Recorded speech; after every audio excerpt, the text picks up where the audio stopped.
Welcome to the program. After years of legal pursuit across two jurisdictions, former NDC Maslock CEO Sedina has been extradited to Ghana to begin serving her prison sentence. She was convicted in 2024 on charges of stealing, conspiracy, money laundering, and causing financial loss to the state. Ghanaian authorities have sought her extradition under a bilateral treaty between Ghana and the U.S.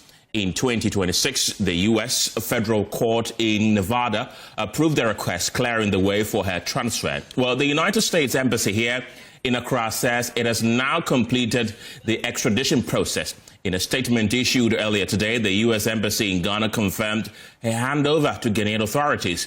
Here it is.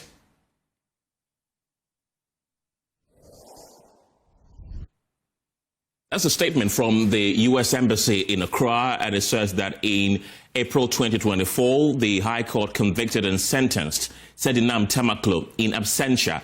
In July 2024, the government of Ghana submitted an extradition request to the U.S. for her surrender to Ghana to serve her sentence. It continues to say that after 2 years of court proceedings, the U.S. authorities notified the government of her surrender in January this year. She arrived in Accra today, Tuesday, June 9th. And our legal affairs correspondent, Akufo-Addo, has been providing some details on that.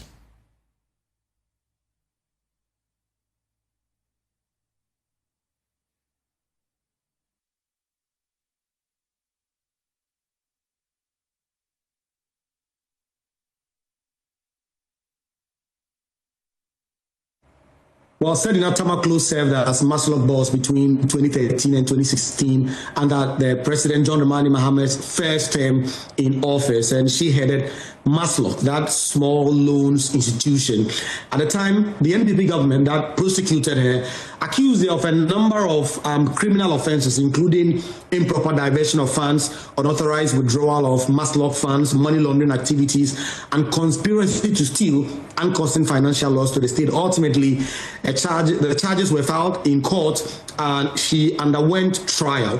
When the trial started, she was in Ghana, and in fact, she was granted bail at some point, but during the pendency of the trial and while she was on bail, she left the jurisdiction to the United States and she did not return. It was construed as having absconded bail, and ultimately the bail amount was forfeited to the state to the tune of about 5 million Ghana cedis. And the trial still did go on because the trial had started while she was in country, and then she had left at some point and she was not back in the country. The trial concluded and she was sentenced to 10 years. I mean, the court agreed in totality or with a certain sense of the charges that have been filed by the state against her. She was sentenced to 10 years in prison, but she was nowhere to serve a sentence. And that is why the government at the time put in an extradition request to the U.S. asking for Madam Sedina to be brought back in country to come and serve a term. And then today, we have just heard from the U.S. Embassy that Madam Sedina has been extradited to the country to begin serving her term. What does that mean if the U.S. says that they've completed the extradition process? Legally, what does that mean? Does she now begin serving her sentence immediately she returns to Ghana? The understanding is that Madam Sedina has been brought to the country, and as we speak, what will follow usually with the process of this nature is that the Ghana Police Service, together with the Ghana Precinct Service, will take custody of her right from the Ghana, the Accra International Airport, where the flight will land. And then she'll be processed and taken through the process. She's a woman, and whenever a female person is sentenced to prison, they would have to do a pregnancy test. All of that would have to be done, and then she'll be taken to Insawam or whatever prison facility that the judgment specified that she has to serve the sentence in, and then she will start serving her sentence immediately. There's two schools of thought. There's one that says that immediately the sentence is handed down, the clock starts ticking. As in, if you are sentenced in 2020 and you are not there to serve the time, and you are brought in after 10 years, there are those who say that the sentence would have run out. But there are those who say that until she is physically taken into custody to serve her term, that sentence would not have been had. So those two schools of thought are going to compete with each other. We'll get to see what happens. Perhaps the lawyers will challenge a certain part of all of that in court. We'll get to see. But that is what is going to happen. And this morning, as she landed, we expect that the Ghana Police Service and the prison service will take her into custody, do all the processes that are required, and then ship her to the nearest prison facility to start serving the time. Interesting, Kweku. Well, let's stretch this a bit further. How significant is this case for Ghana's pursuit of persons convicted or accused of corruption or corruption-related matters who leave the country before or during their trial? Well, this brings to mind Akufo-Addo, the former finance minister, and the chef of the cabinet, Ernest Akori, who are currently in the U.S. also.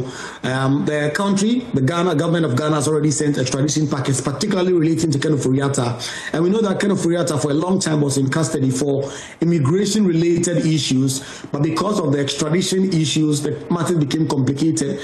At some point, few months ago, he was granted bail, and he has actually now gone home, of course, being monitored by the U.S. Marshals and security agencies for that reason, and he's currently there. We know that the matters having to do with the case against him, I should say, have also now been transmitted to him in the U.S., and so the extradition process is ongoing. But it just sends a certain signal that if the U.S. government believes that the government of Ghana has done its work well and has brought together an extradition request that meets their requirements of law, they will ship whoever it is that the government of Ghana is seeking back to the country. We'll get to see in the coming weeks and months if Ghana is able to get a kind of success we get with Sedina and get Akufo-Addo and Ernest Akori and other persons who are in the United States or in other countries who are currently facing trial or have been convicted to be returned to the country to face Ghanaian justice.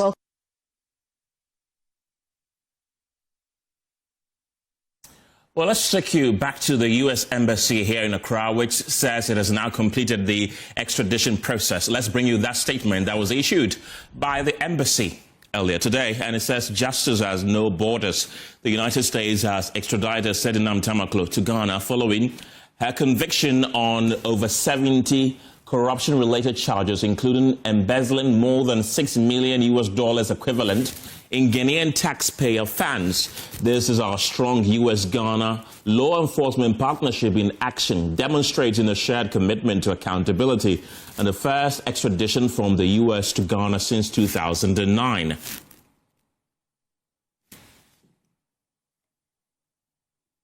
We've also been hearing from government spokesperson Felix Kwakye Ofosu on this particular matter. He revealed that the Attorney General is expected to meet officials from the United States Department of Justice in the coming days for bilateral discussions on all outstanding extradition requests between Ghana and that country. Let's bring you what he has been saying. And this is it. He says that in April 2024, the High Court convicted and sentenced Sedina in absentia. In July 2024, the government of Ghana submitted an extradition request to the U.S. for her surrender to Ghana to serve her sentence. He continued to say that after 2 years of court proceedings, the United States authorities notified the government of her surrender in January this year. She arrived in Accra today. Officials of the Ghana Police Service and the Ghana Prison Service have taken her into custody and are making the necessary preparations for her to begin her sentence. Meanwhile, the Attorney General is scheduled to meet his counterparts at the U.S. State Department for bilateral discussion on all pending extradition requests between the two countries. Let's expand this conversation, and joining me on Zoom right now is former Deputy Attorney General Alfred Tua-Yeboah. I'll also be speaking with international law lecturer Professor Prof Appiagyei-Atua. And later we'll hear from the MPP's Director of Communications, Richard Anyagba, as well as anti-corruption campaigner Edem Senanu. Mr. Tua-Yeboah, welcome to the program. It was during your tenure as Deputy Attorney General when this process began. First of all, let me pick your initial reaction to the extradition, which has now been completed. Yes, good afternoon, my brother. Yes, let me first and foremost extend congratulations to the U.S. authorities for responding to our request and also having taken the step to bring Sedina down.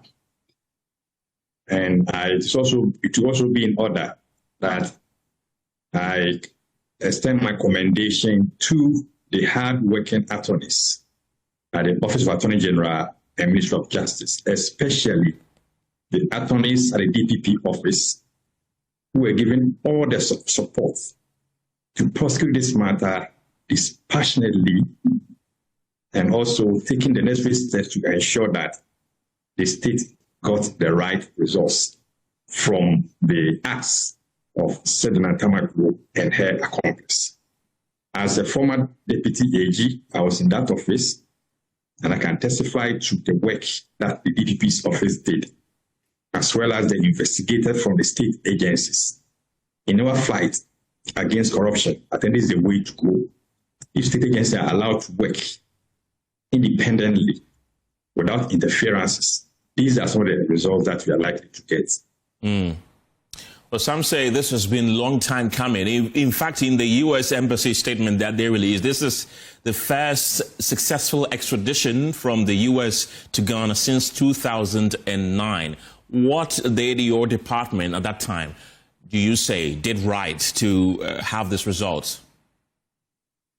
After the conviction in April 2024, we took the steps to initiate extradition proceedings. And the attorneys responsible for such proceedings started working. And so as at August 2024, we had gotten a feedback from the U.S. authorities as to where Madam Sedina was and her movements. And so when we left office in January, I was very convinced that the U.S. authorities continue with what we started. And I think they've actually done it by bringing her down to Ghana. Quite interesting. And what does her extradition say about Ghana's determination to pursue corruption-related cases, even beyond the borders of this country? I think it sends a signal that if you are engaged in any corrupt act, the state will pursue you. It also sends a signal that if you are to stand trial in Ghana and you decide to abscond, wherever that you be in this world, provided we have an extradition treaty with that country, the state can go ahead, prosecute you, and if you are convicted and sentenced, you'll be brought back to serve your sentence. So this shows that Ghana is a nation of laws, and also it's a nation that also abides by its obligations at the international law. As we speak right now, so there are two extradition requests between the two countries. We know that we have requested for the extradition of former Finance Minister Akufo-Addo. The U.S. is also requesting for the extradition of a Ghanaian citizen who goes by the alias Abu Trika. Do you think that this will serve as a benchmark for a smooth process to, continue between the two? Do you think that this successful extradition of Sedina will open the floodgate for the possible extradition of one, Akufo-Addo back to Ghana, and two, the one by the U.S. to Ghanaian citizen Abu Trika to that country? When it comes to the case of Mr. Akufo-Addo, that is a life matter. We are told that the state has initiated the process. Mr. Akufo-Addo, we also told us to engage his lawyers in the U.S. to fight the extradition. So let's leave it there to see what the laws in the U.S. say about Mr. Akufo-Addo's defense to the action. But we must also have in mind that currently there is a process in court that's seeking to challenge the authority of the special prosecutor to initiate criminal prosecutions.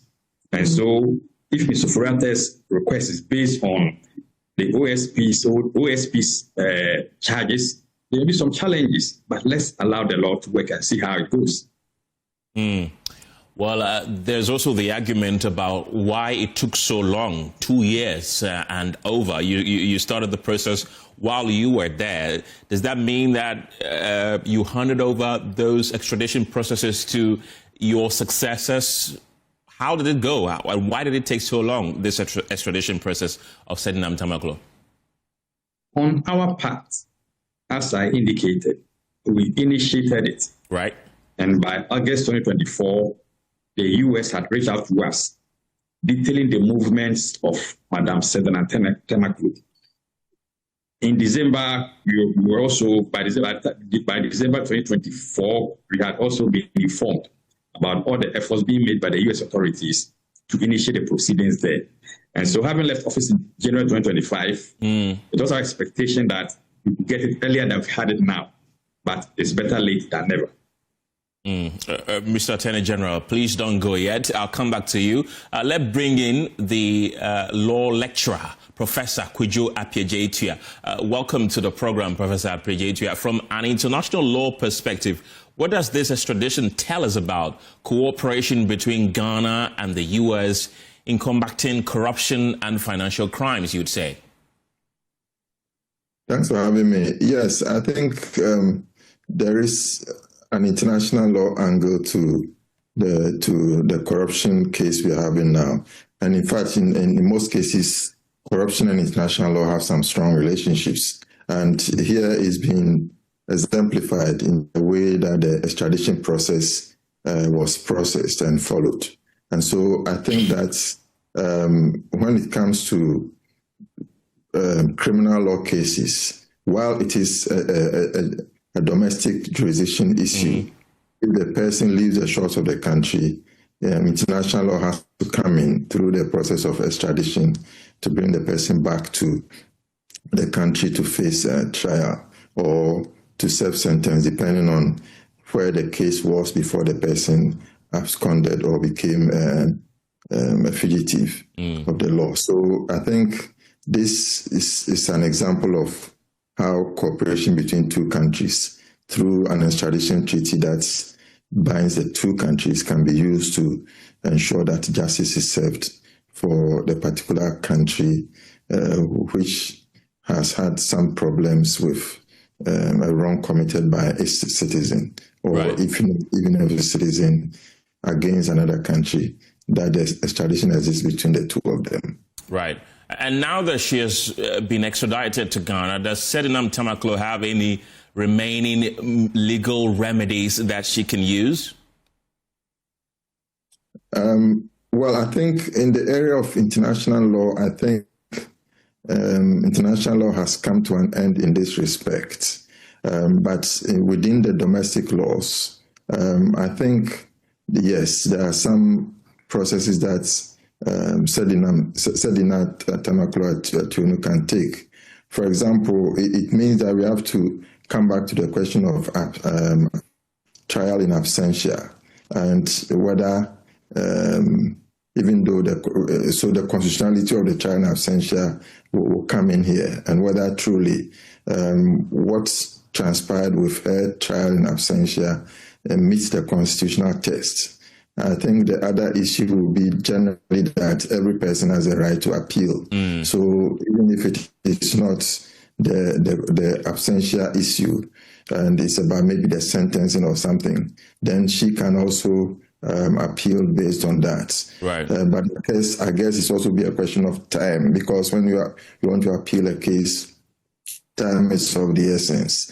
And then I think that also the issue about when the sentence begins to run. There is some debate as to when sentencing begins, and some of the view that it begins immediately judgment is pronounced. Others have the view that there can be some exceptions. And of course, there are some exceptions, but it seems not to be very clear in the case of trial by absentia. So these are lingering issues that can be raised within the domestic jurisdiction. That was actually going to be my next question to you, Professor Appiagyei-Atua, because we know that she was sentenced in absentia for 10 years. Now that she's been brought back to Ghana, some are saying, is she going to start the service in prison afresh? Is she going to continue from when she was sentenced? How is it going to be like? There's a bit of ambiguity there, as you've rightly mentioned, but in your own knowledge, in your years of experience in this field, what do you think is going to happen?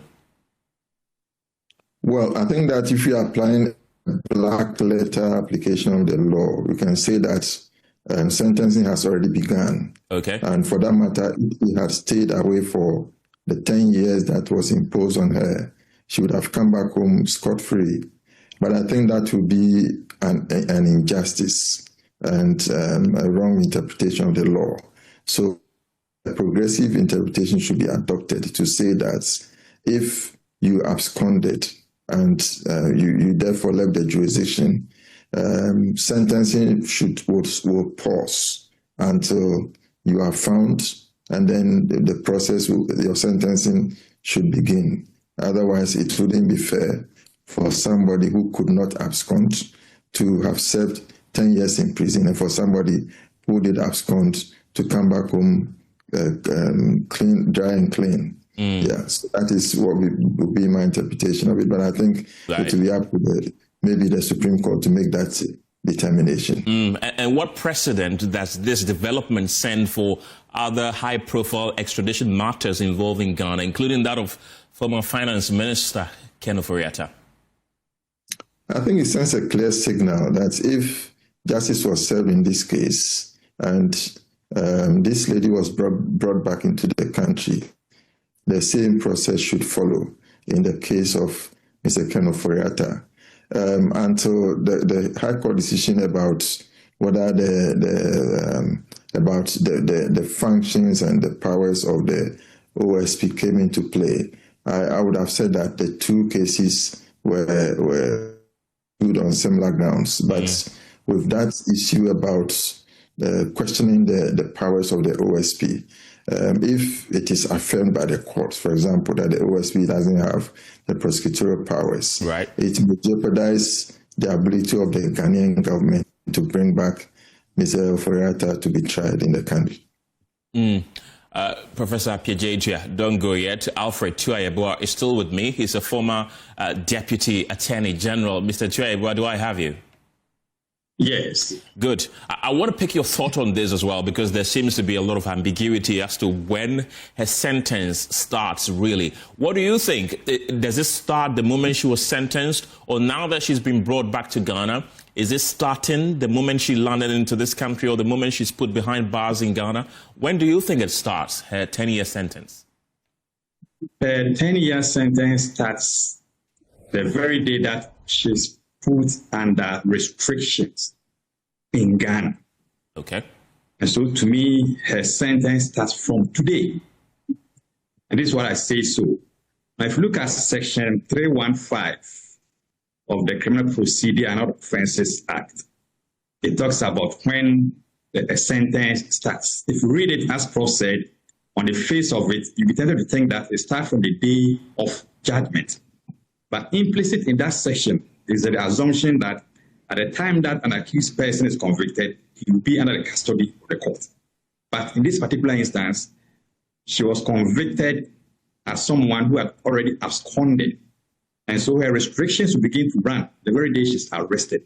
I say purposively reading Section 305, the only conclusion is that Madam Tamaklo can start a sentence from today. If we were to go by the what we have now on the face of it, then it will lead to an absurdity. Because it means that if a court convicts you for 10 years and you answer for 10 years, after 10 years, you can just come in and you walk squeaky clean. That would be so absurd. That's the very reason I said, upon proper construction of the section I just mentioned, her sentence starts running from today. Right. Now, we are hearing that the Attorney General will be going to the U.S. to meet with the Department of Justice to speak about the possible extradition agreements or requests that are being put forward by both countries. How do you think they should approach it, the Attorney General of Ghana? How do you think he should approach it when it gets to the Department of Justice in the U.S.? I think the learned AG, he knows stuff. He also has the experts within the ministry. I only say that he must work with the experts in the ministry. And so when he meets his counterpart in the U.S. as the AG of Ghana, he's also well qualified to enter into any negotiations or discussions with the U.S. Attorney General. So I expect that the negotiations will go. But as Prof also said, in some of these things, you also have to look at your local setup. Are there impediments there? If there are impediments, definitely that will go against your request for extradition. And so looking at Mr. Akufo-Addo's case, as earlier alluded to, so far as we have an issue regarding the power of the OSP to initiate criminal prosecutions, if that process, that ruling is affirmed it means that whatever was done by the OSP is a nullity. And if it's a nullity, it means that every process that was initiated and extradition of Yusuf Rayata is also a nullity. And so Ghana has to come back and then start afresh. Right. And right now that we know that she was tried in absentia, that means she wasn't given the chance to, defend herself. Does she have any legal options available up her sleeve now that she's been brought back to the country? Yes. Now that she's been brought, she has the options as part of her constitutional rights. But whether she will succeed is another matter. For example, when we tended to argue that she can apply for bail if she files an appeal, but the appeal cannot be filed just like that. I mean, her lawyer should be able to advise her the process if she wants to go through that route. But if she puts an application for bail, if she successfully files an appeal, I don't think the court should go ahead and then grant her bail, because when she was being tried, she was granted bail and absconded. And by our law, if you abscond, it means that you've spanned the opportunity that you were given. And so regarding bail, I think it's a no. I will not be the judge. That's my own opinion because of antecedents. When it comes to substantive matter, the appeal itself, there are also a couple of hurdles there that will be based on the evidence. Fortunately, I took part in the trial, and they stated a very strong case. I mean, it's a watertight case. And so I'll be very much surprised if tomorrow I get to hear that she's been set free based on the merits of this particular matter. Because I said, the attorneys who did the prosecution did a very good job.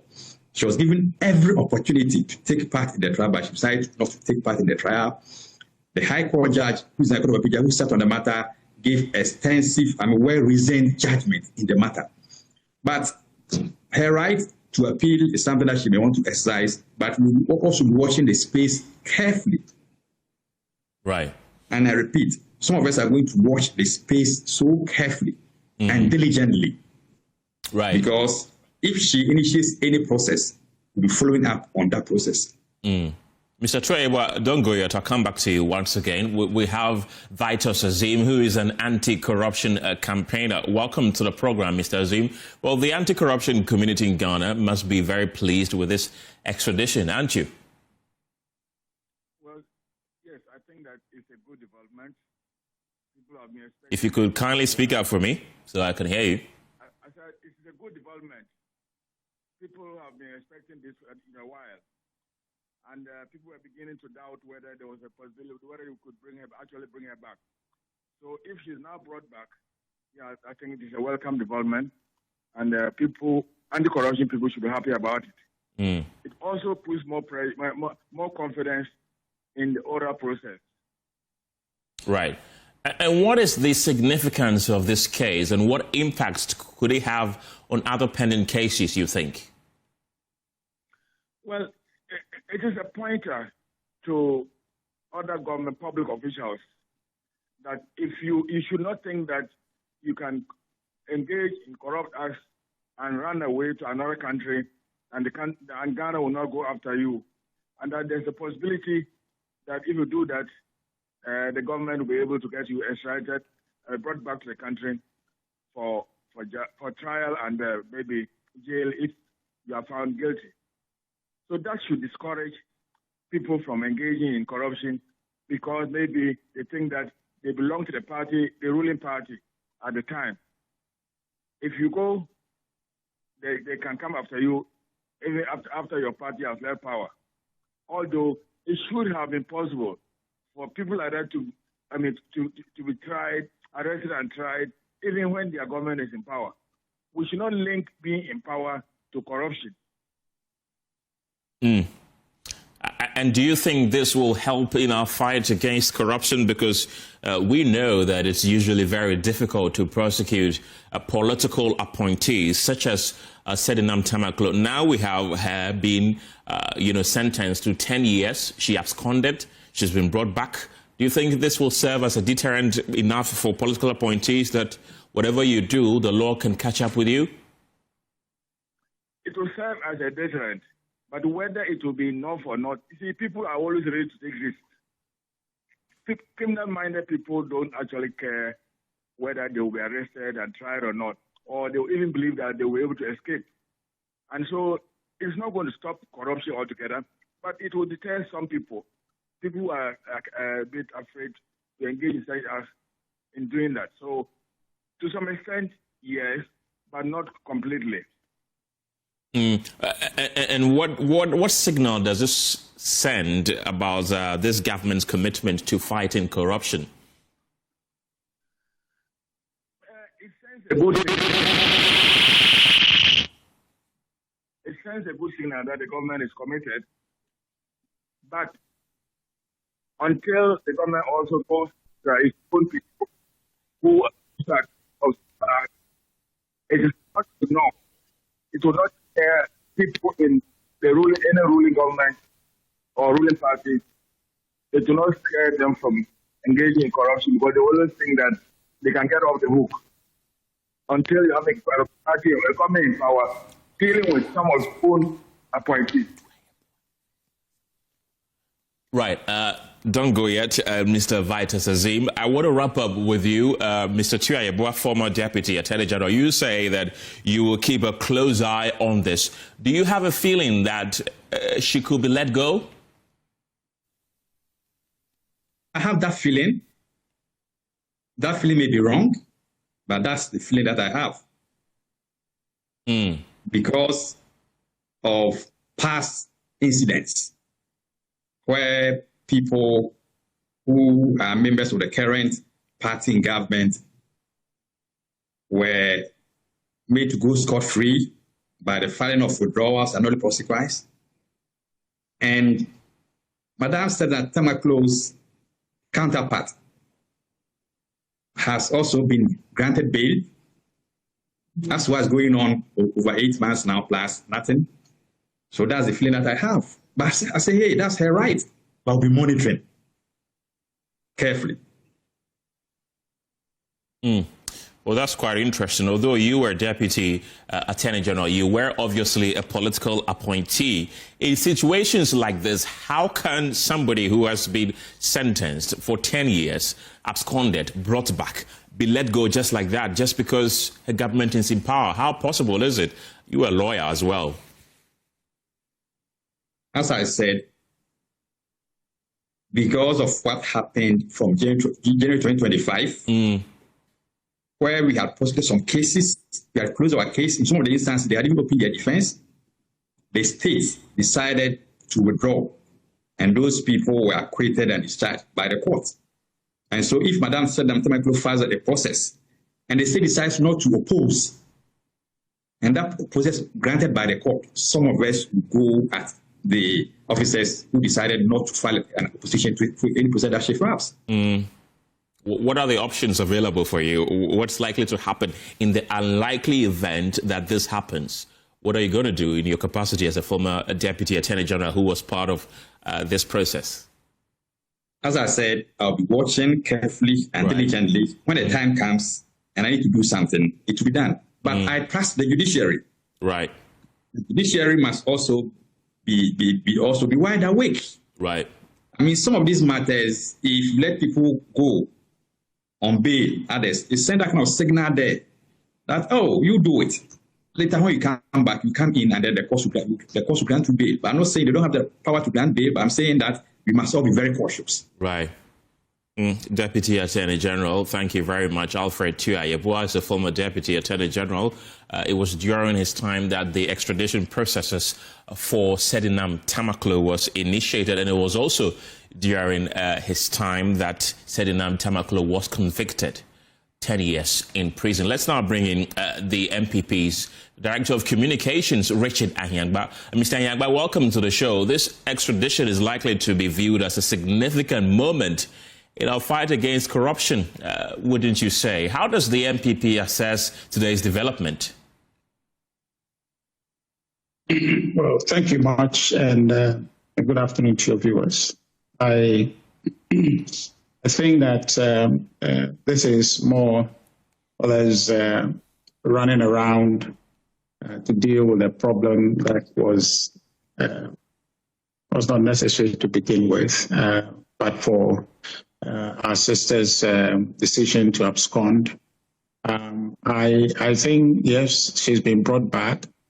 We'll go back to her serving her sentence. I think that honestly, public service is trust. Once that trust is questioned, the law must take its course. So that's where we are. So there is nothing to jubilate about. There's nothing to celebrate about this. She served as a matter of principle. If there were concerns about her service, she ought to be here and answered, but somehow she ran away. I think that she ought to bow her head down in shame and then just go and serve the sentence as it is so that we can move on. I don't think there's anything here to celebrate. Why isn't there, Richard, why isn't there anything here to celebrate? Because we've seen the equalization of the MPP. When often the calls for Ken Ofori-Atta to be extradited back to Ghana, we've seen members within your party say that Sedina Tamaglo is also in the United States. She should be brought back first. Now she's been brought back, but the MPP says there's nothing to celebrate. At least, isn't this helping in our fight against corruption?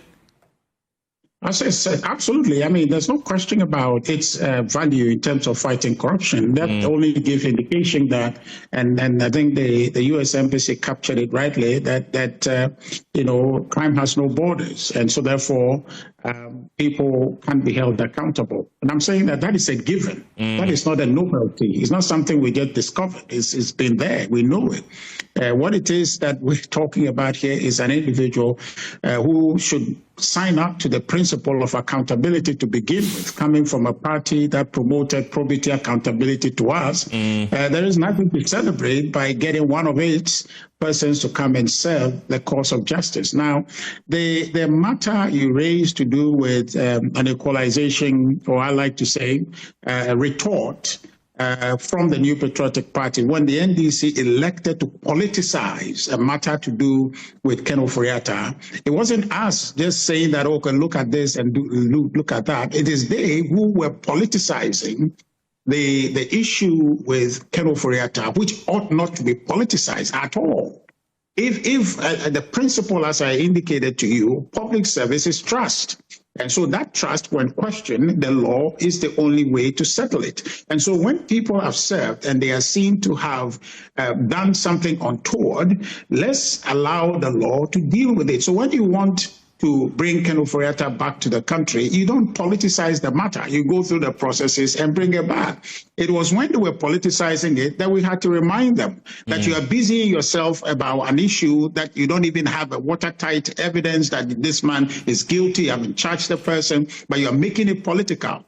That was where we gave the retort. But that it doesn't hold any value in terms of the substantive matter of having people face accountability when they have breached the confidence of the people. Right. That's for me what I mean, that there's nothing yet to celebrate. She's absconded. Should we put powder on her that it's been brought back? The process to bring her back started in the old administration. And the Deputy Attorney General told you there's more than, if you do the calculation, about 23 months since the process started. What has taken so long? The NDC decided to just politicize some other processes rather than dealing with a case that is concluded. An individual who is one of their own, they've been talking to us since they came to office, but they decided to pretend that didn't exist. And so they bring it back now. They want us to clap for them. No, there isn't any plaudits here. Let's go ahead and do what the Ghanaian people expect of us. Let's hold people accountable. Let's do it according to law.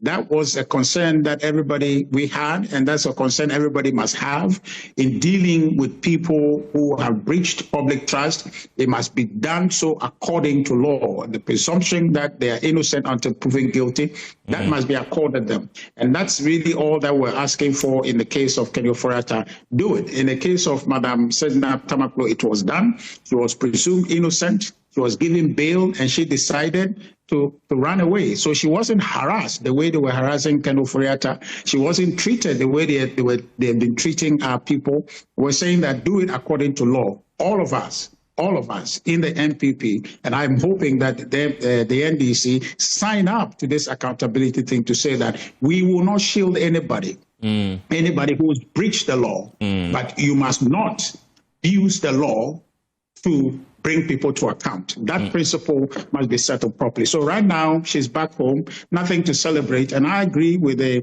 Deputy Attorney General, Honorable Appiagyei-Atua, about the matter to do with how we proceed from here, whether the NDC is going to be playing some hanky-panky with her and try to bend the rules to have her avoid serving sentence, which I anticipate is probably what is going to unfold. But at the end of the day...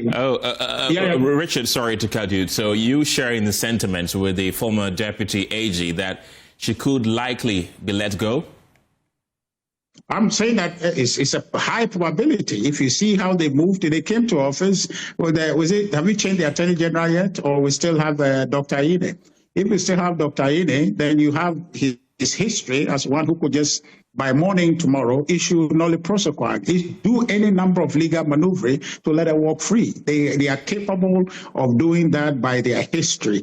And that's a concern. And that's a concern that I have. That's a concern many, many Ghanaians have. And this was the reason why this whole extradition thing took forever anyway. It took forever because they were contemplating and they didn't really want to do it, but for the conversation becoming topical.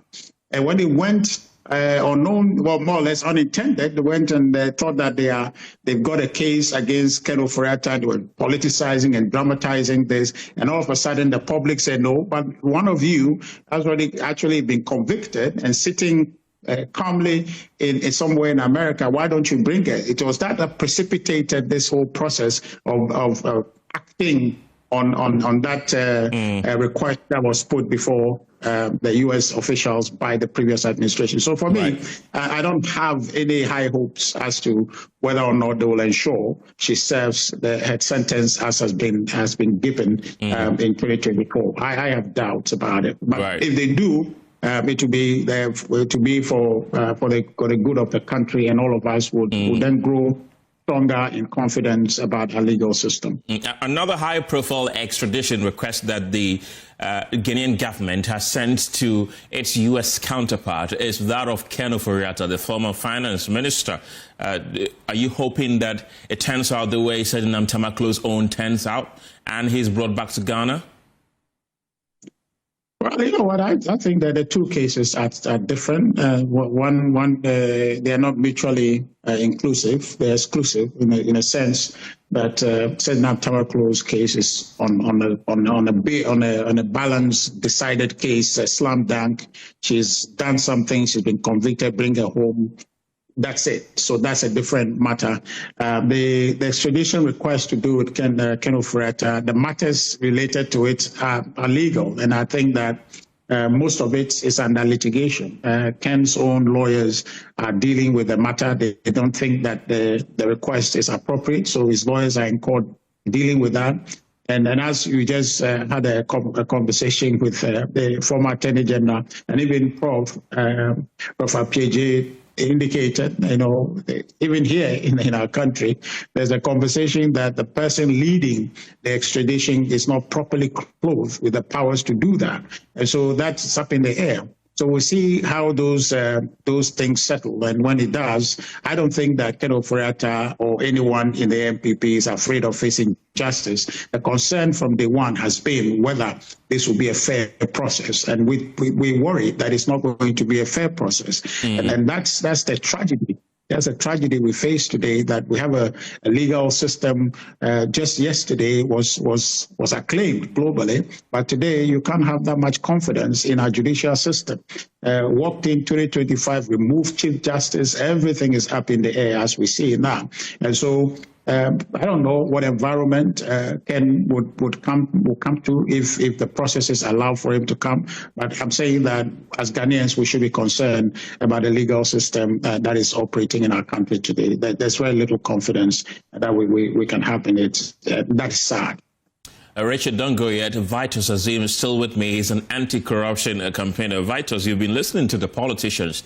They appear to be expressing skepticism about whether or not she will indeed serve a prison sentence, because the MPP appears to be reluctant to believe that she will be made to serve a prison sentence. What does this say really about our fight against corruption when everything has political connotations to it? Well, you see, like Richard said, you look at what happened in the past. So it is okay to have reservations about it. But I'm not a lawyer, but I think that at least she would go to jail. Then they might decide to grant a presidential pardon. I don't think that after going through all this struggle to get the person back to Ghana, you can now say that you are not the state is not interested in the case.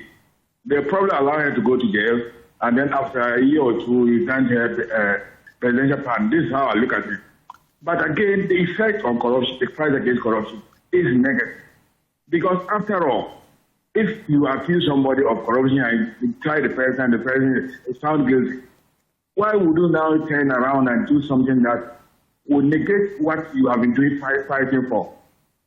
So if the fellow doesn't go through the full prison sentence, then definitely to discourage us in the fight against corruption, but encourage other appointees to engage in similar acts of corruption in the future.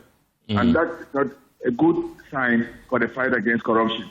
Akufo-Addo, our former finance minister, is also fighting his extradition in the U.S. Now we've heard that the country's Attorney General, Dominic Ayine, is in that country to meet his counterparts in the United States to discuss matters involving the possible extradition of Ken Ofori-Atta also to Ghana to come face the law.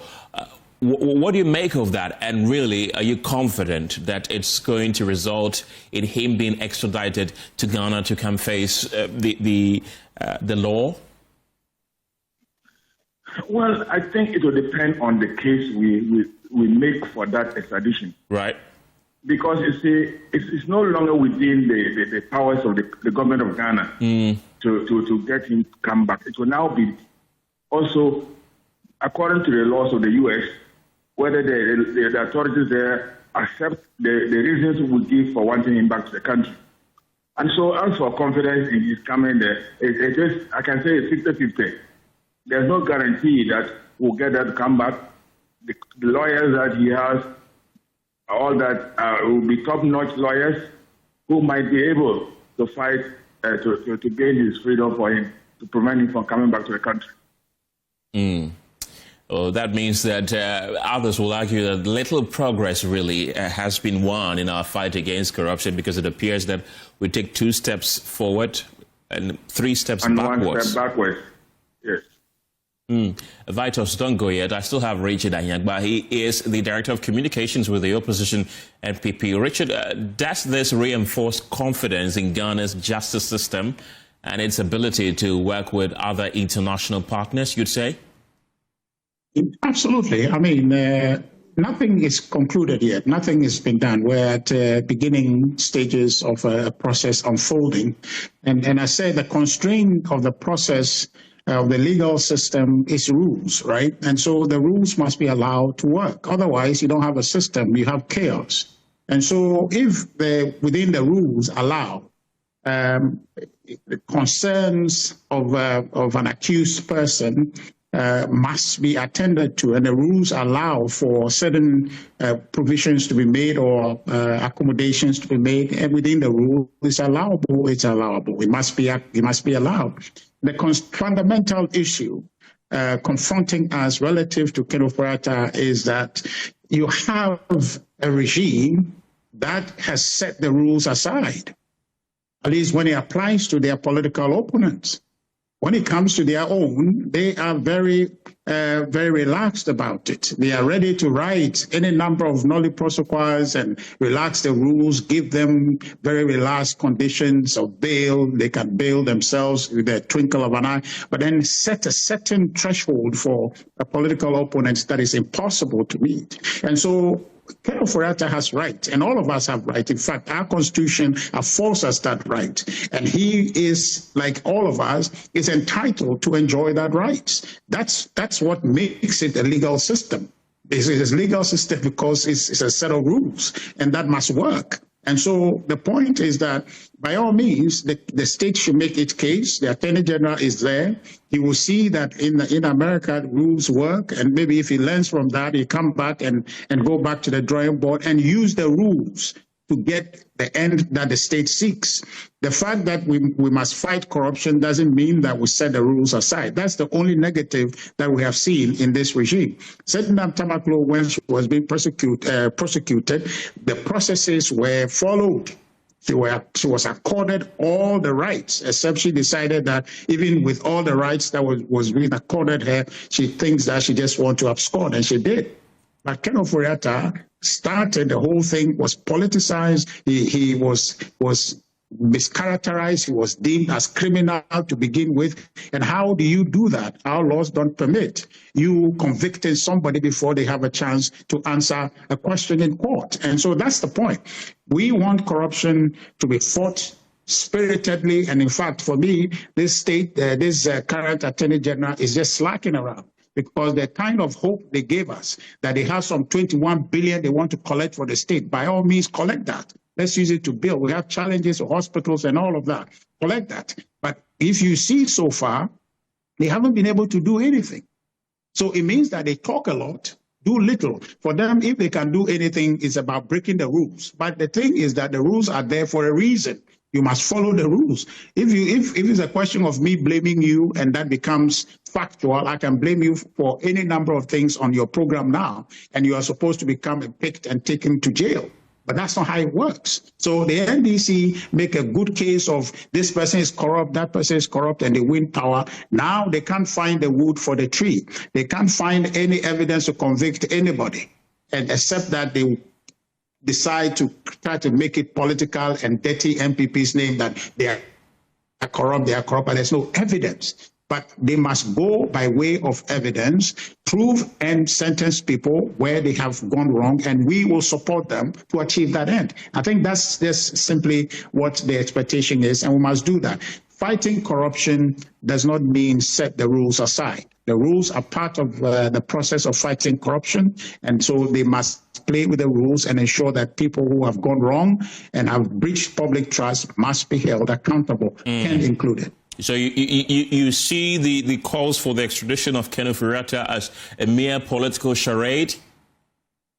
No, I'm saying that the conversation attending to it. Yes, you can do the request for Ken to be extradited to Ghana. It's not political in of itself, but the conversation that he has done this, that he's almost a criminal. We want him calm. That because of Ken, this country is suffering, that Ken has ripped the country dry and all of that. That conversation is prejudicial. The man has not been charged. In our laws, you are innocent until proven guilty. But the NDC came, you know that, I'm not telling you, you know that, you saw everything they did, even including the people who are in country that they are trying. If you do any calling on your program now and you mention any of the MPP people, I don't want to mention names, you mention their name now and say, what do you think about this person? They will tell you they are criminals. If you mention Mr. Addo, say it's a criminal, because that's what the NDC has made it. But that's not the law. And so that's why we're saying that this environment they have created is hostile. It doesn't give anybody confidence that they would have their right respected, because your right is abused even before you come in. That is not how we fight corruption. You fight corruption according to the rules, but the NDC doesn't want to play with the rules. That is not justice. That's wrong. And so we're saying that let's fight it. Let's get people to come and answer, but create an environment that will engender that confidence that when I come, the right that has been given to me, accrued to me under the Constitution, I have access to it. Let's engage and then ensure that where people are wrong, let's punish them. But don't just create an appearance of guilt for people when there is none already. Because until you have proven that somebody is guilty, you cannot call them guilty. But that's what we have now. You are called guilty, and then you are forced to go and clear yourself. That's not how it works. And so that's just the difficulty. But in the MPP, we are fully in support of any effort to fight corruption. We'll support it any day, but it must be done according to the law. Richard Apiagyei, grateful for your time this afternoon. He's the Director of Communications of the Opposition MPP. Vitus Azim is still with me. He's an anti-corruption crusader. Vitus, I want to give you the final word so that we wrap up this conversation. Well, I think that if Ghana really wants to fight corruption, we must not politicize credible allegations of corruption, we must allow the law to take its course. Right. But if we always come and try to politicize corruption allegations, we will not make a headway. And a change of government should not necessarily mean changing the process. We have laws, and we must all go by them, whether you belong to the ruling party or you belong to the opposition. If we do that, then we are going to succeed in the fight against corruption. But this it happened in this region, so why is it not happening in this region? The point is that some allegations were made against Ken Ofori-Atta. If he's not guilty, if he thinks that he has done nothing wrong, then he should come and prove his case. But if you remain there, you create the impression among many Ghanaians that, oh, you are aware that you did something wrong, and that's why you don't want to come up. Face the law. Right. It's natural that people think that way. But that doesn't mean that we're already prejudging him.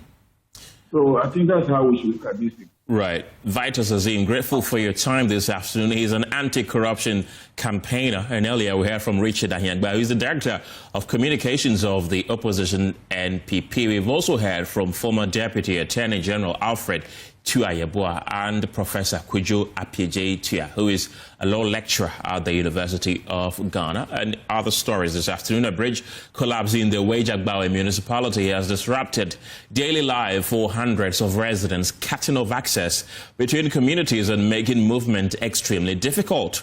Residents say they are struggling to carry out routine activities, with some unable to leave their house and others forced to use longer, more challenging routes to access schools, markets and healthcare facilities. School children have been among the hardest hit, with many unable to cross to their schools. My colleague Ramat Bashiru is at the scene and is joining me with the very latest. Ramat, what is the situation on the ground and how are residents coping with the disruption?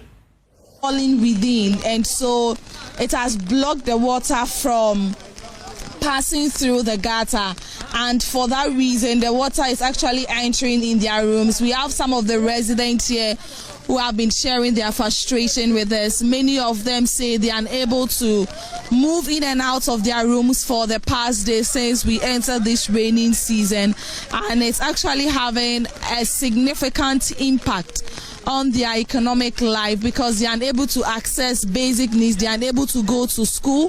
The school children are unable to go to school.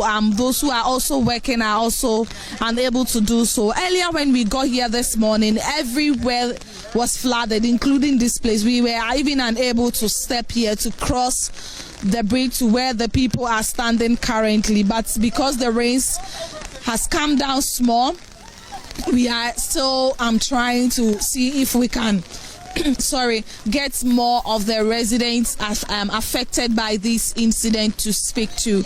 I have with me here many of them who we've tried to bring out from their rooms, and we've engaged them. They've been sharing their plight and how the situation is really affecting them. We spoke to them. They tell me this place is not a waterlogged area or a flood prone area. It's just due to the collapsed bridge. That is the results we are seeing today, and they've been sharing their frustrations with me. Hello, sir. We spoke to you earlier. You've been here with us since morning when we go here monitoring the situation. So far, how is it going for your people, especially those who are stuck in their rooms? So this is the only time anybody can come out from their rooms. So what you are seeing here is the minimum devastation we can have. We are calling on the authorities to come and do something about this bridge, because they have constructed the gutter and then the bridge on the other side and then on this side also, and have left this enclave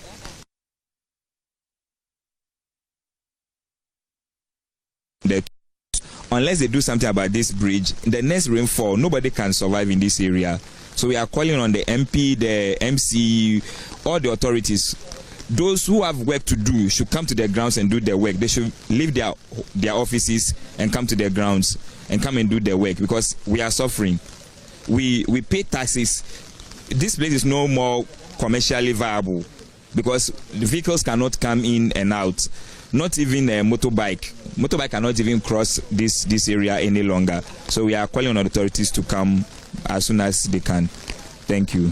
I have with me here a parent who says that her items are all destroyed. I mean, she lived just after the bridge where that incident has happened, and then she showed us videos on her phone where her room is flooded, her items are spoiled, her fridge, her chairs. I mean, most of her items she showed to us on her phone. So now she even tells me that the clothes she has on her right now, together with that of her kid, is someone who gave it to her. And so this is where they've come to seek for shelter for now. So I would want to engage her further to understand the extent of devastation the situation is causing her. Okay, I'm Linda from Bawe-Malam. We are pleading on our elder people to come and help us, because what we are facing right now is very disturbing. Our kids are now, this son of mine is very sick because of the weather. We sleep on the floor and other things. We are suffering. We are pleading. We are just begging you guys to come and help us, because what we are going through now, and when it's time for us to vote, you guys will come and plead with us to vote for you. We are pleading. I now have to stay with someone just to keep my children or have shelter for myself and that of my children. Please come to our aid. We need your help. How many kids do you have? I have 2, 5 years and 1 year. So where is the 5-year-old? She's in school now, but we have to stay with one woman here for her to, so in order for my other child to go to school. Okay, so I lost everything, almost everything. Not even almost. I lost everything. Our television set, our mattress, everything. I'm with their father, but he traveled a few months ago. And look at the situation left behind. We don't have anywhere to stay. At the moment, we are homeless. We are pleading on the government. We are pleading on government. We have MPs. We have DCs. They should come to our aid and help us. We are homeless now. Please help us. So it's just the bridge that you think that they need to be a very thorough construction to be done? We need them to construct a very big bridge for us, because it's due to that. That's why we are suffering now. That very fateful day, I think that was 22nd May.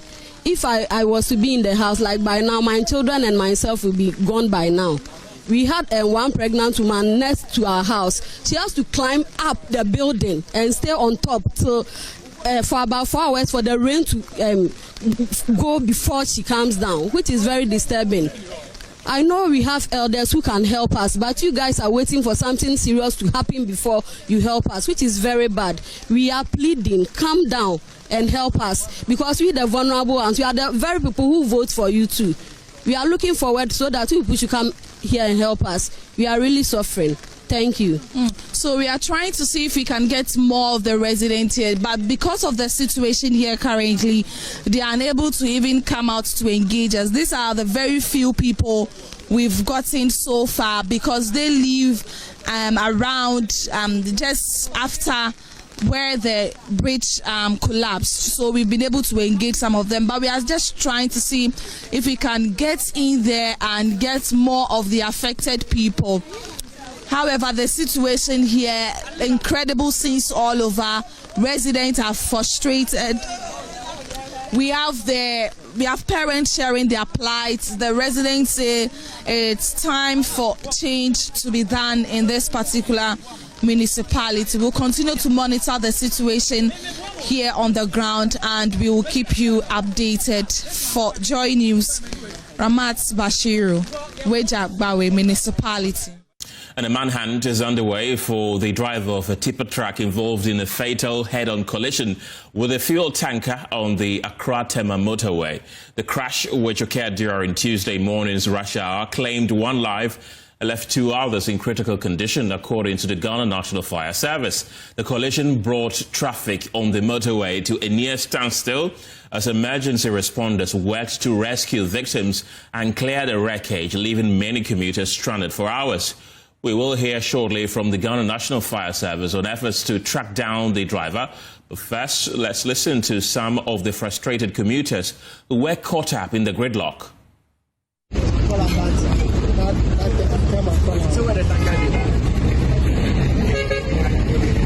country.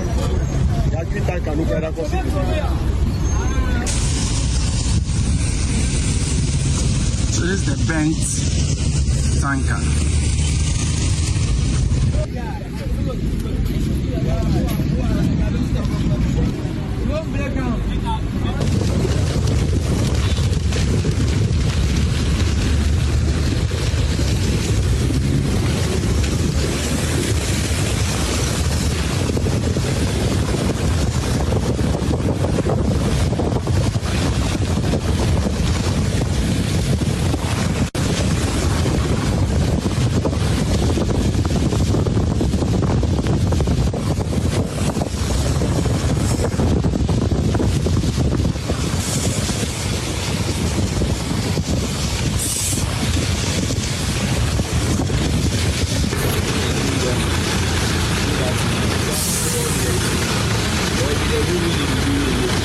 You don't know the reason for the trapping. So there's an accident on the road. In the traffic. About 1.5 hours. 1.5 hours. And From 10 how is this going to impact your business? Where are you going? We are going to Akufo-Addo. Start again. I've been on this traffic for approximately 1 hour. 5 hours in traffic. Where are you from? From Accra.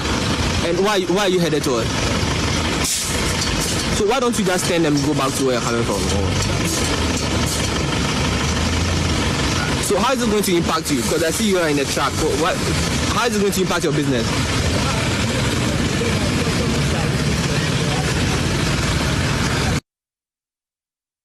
So that was the situation on the Tema motorway earlier today, and my colleague Stephen Mensah was at the scene and is joining me in studio with the very latest. Stephen, have officials confirmed the number of casualties, and really, what more do we know?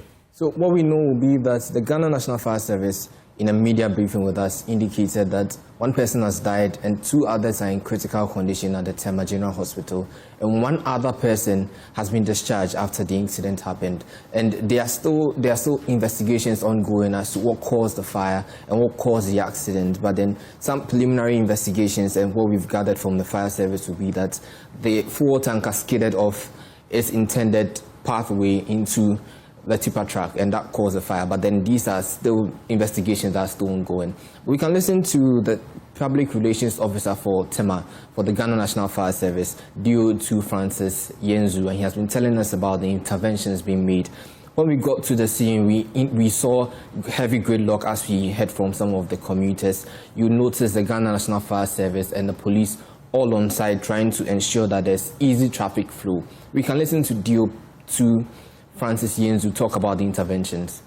Debris flushed the floor with at least some water so that we do not encounter any vehicles slipping off as well from here. When we are done with it and we are satisfied that the place is now okay, we can open it for vehicles to use it. How long is this operation going to take? It depends.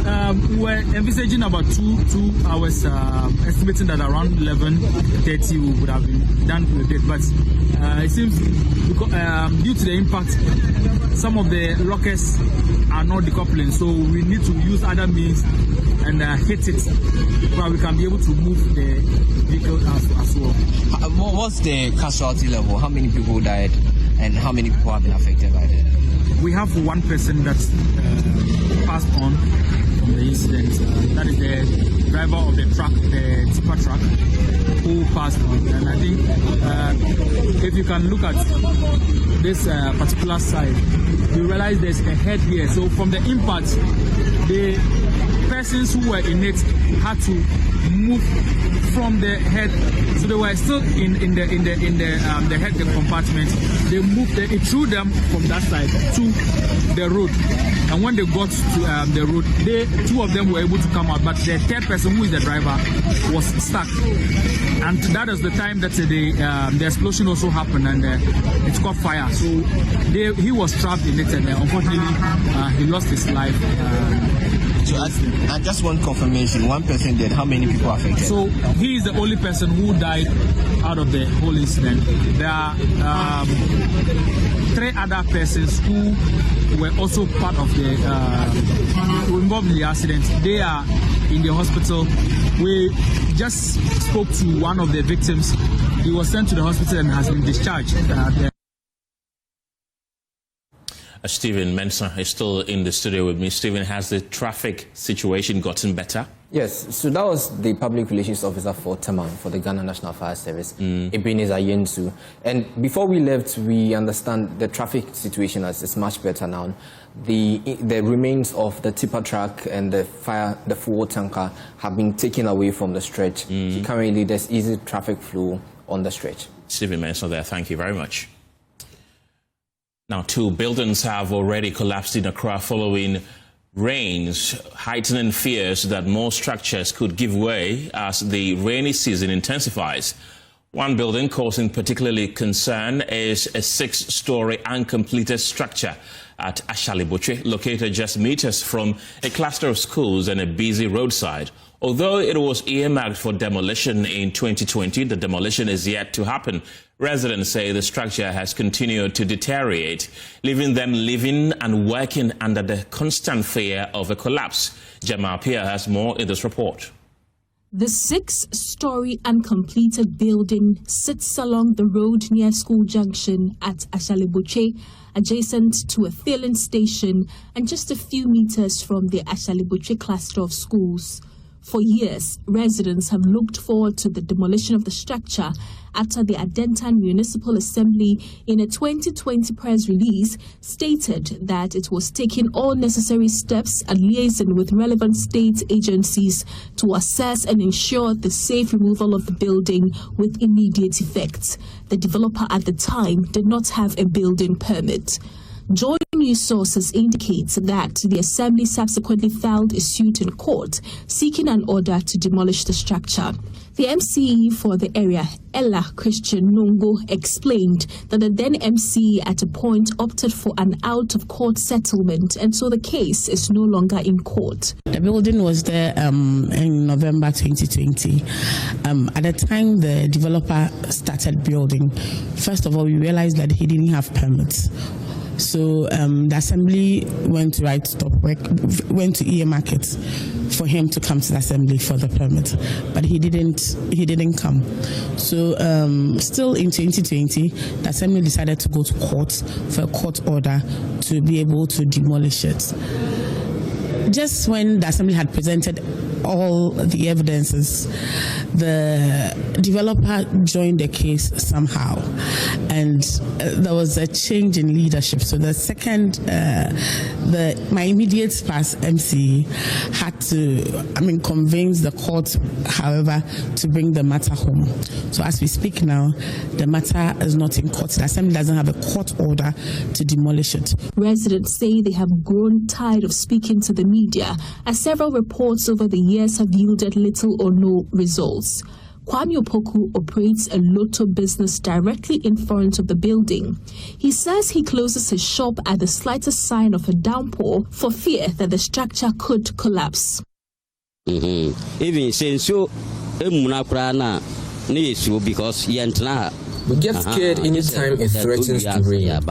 We leave here and come back later after the rains have subsided. So we are really scared. The building is tall, so if possible, the government can arrange with the developer so that they can remove about 2 stories from it. That will be okay. Because Another resident and shop owner, Akufo-Addo, who has lived and worked in the area for 36 years, fears that a strong windstorm could one day bring the building down.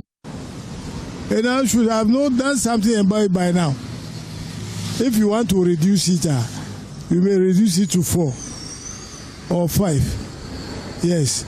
But now if it's like this for a very long time, the cement will be becoming weak. So what will happen is that there will be a fallout, and which will may cause somebody's life. Yes, so the earlier they do it, the better. So this is the wall that was built by the occupant of the structure. It's a carpentry shop. So that's the wall for the shop. The developer for this a tall building, was supposed to at least build a little far from this wall. But what we see is that he built right on top of that wall, and that's the structure you see there. So there isn't any space between this particular structure that belongs to someone else and what a lot of people call the Akufo-Addo Tower of Babel. That's the situation here, and I am told that from time to time you see that parts of the building keep falling, and one of the carpenters here told me that one time when he came to work, he noticed that a part of the building, the iron rod, had fallen and hit right on top of his structure. And he says that if he was at the shop, it may have been a different situation. Opposite this building is a filling station. There are concerns from the residents and those who own shops around that should this building come down one day, it could affect the cars moving, the students or the pupils who close from school and use this road to their various homes. If you look to this building, which was supposed to be demolished some 5 years ago, you realize that parts of it looks very disorganized, deteriorating, they keep falling. This is a compound. There are children who come around to play around. This is the concern of the residents here. 2 months ago, the Ghana National Fire Service posted a notice of prohibition on the structure, directing the developer to produce a fire permit within 24 hours or face sanctions. The municipal chief executive is assuring residents that the building will be demolished within a month after engaging the services of Architectural and Engineering Services Limited to conduct a structural integrity test. What I have done, or what my people and I have done now, is that we have engaged the services of AESL to come and do a structural defects test, which we are waiting for their report by next week to get a court order to demolish it. But I want to assure them that in less than a month, they will see the building down. So they should keep their calm. Reporting for Joy News, I am Gemma Apia.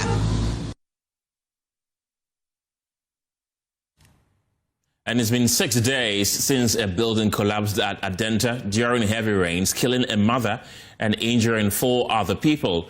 As the site is yet to be cleared, 2 questions remain: how the families left behind will cope, and how a building that both residents and the municipal assembly say was flagged as unsafe was even allowed to stand. Emmanuel Samani returned to Adenta and Father's report. This is the spot. A few days ago, this was a building of families, full of noise and full of ordinary evenings. Now, it's bare ground. The night it came down, the rain was pouring and the power was out. People dug with their hands in the dark, pulling out whoever they could reach. By morning, the injured had been rushed to the hospital, to the University of Ghana Medical Center, and to the 37 Military Hospital, where some are still fighting to recover. One did not make it out at all. A mother, found with her young son, still alive beside her. Clearly, the rubble is yet to be cleared in a rescue operation that was in conjunction with NADMO, the military, the Ghana National Fire Service, as well as the ambulance service. The rubble is still here days after this building came down. Now the question remains, or the attention has been shifted to 2 things: the families who have lost their building and their home, as well as a loved one, and the question that goes to the community and residents here: why this building was allowed to continue, or the building project was allowed to continue. In all, 1 person was killed and 3 others injured. The woman who died was a mother of 3. Her son, Solomon, is being treated at the University of Ghana Medical Center. 2 others were taken to the 37 Military Hospital, whom have since been discharged, though one has been readmitted at a different facility with an infection and one remaining on admission. Fred Watting lives just meters from where the building stood. He was there when it came down around 5:30 that evening, and he watched young men from the area try to reach those trapped inside without any equipment. So we were all around and we heard a noise, loud noise, boom. So those living around rushed coming here and realized that this building has imploded. Break into it. And then the landlord, the owner, had a wife and 3 children and a tenant at the top. They were all stuck in there. You also have a Toyota Corolla still under the rubble. So at that time it was about 7. It was still raining heavily. Yeah, so people came around. We were trying to. There were no machine around, so the boys came around using this pickers, hammer here and there to chisel. We heard some of the noise. One of the boys was crying under. They were able to pull him from this side. The man was also able to pull out. Then for about 2 hours we couldn't pull the woman. Apparently when they saw her, she was trying to save the last born. It was about 4 years. So she covered the last born, and about 3 iron rods pierced the thighs and the legs. So she bleeded to death. But about 2 a.m. they were able to pull her out. Solomon survived. He was operated on immediately at the University of Ghana Medical Center. Days on, his nurse says he is improving, but not yet out of difficulty. Solomon came in at the emergency and then he was transferred out to the plastics unit for further care. So when he got here, our surgeon saw him and then they needed immediate, or let me say emergency surgery. So the patient was informed, the relative was informed, the consent was being done, and then patient was sent to the ER. And then in the evening, patient was brought back. So looking at the things that all happened during the surgery, they saw that there was a break in the limbs, that is both limbs. As you can see, as he's lying down, we've elevated the limbs, and also there's some abrasions in his face, his hands, and all that. So when he came, yes, the condition was bad, but today I can say it's progressing, like he's getting a bit well. But survival has come at a cost the family is struggling to meet. Solomon's bill is now approaching 20,000 cedis with little support so far. They were told the Municipal Assembly would cover his treatment, but saying they are still waiting for it in writing. As at yesterday before 5 p.m., we were almost at 14,000. So I'm sure as at now, we are almost getting close to 18 to 20,000, roughly in range number. So currently, yes, the bills are piling up. And so the very first day they brought Solomon, one of my cousins was here to make an initial deposit of 2,000 cedis. And also other relatives came to pay an additional 2,000 cedis. But NADMO came in to refund that money.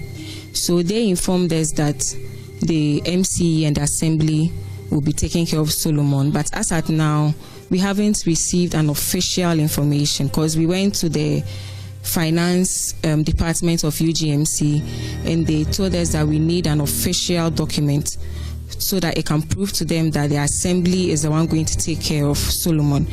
And there is a harder truth the family is still holding back. Solomon and his siblings have not been told that their mother did not survive. Solomon and his siblings do not know that their mother has passed. For Solomon, he doesn't know.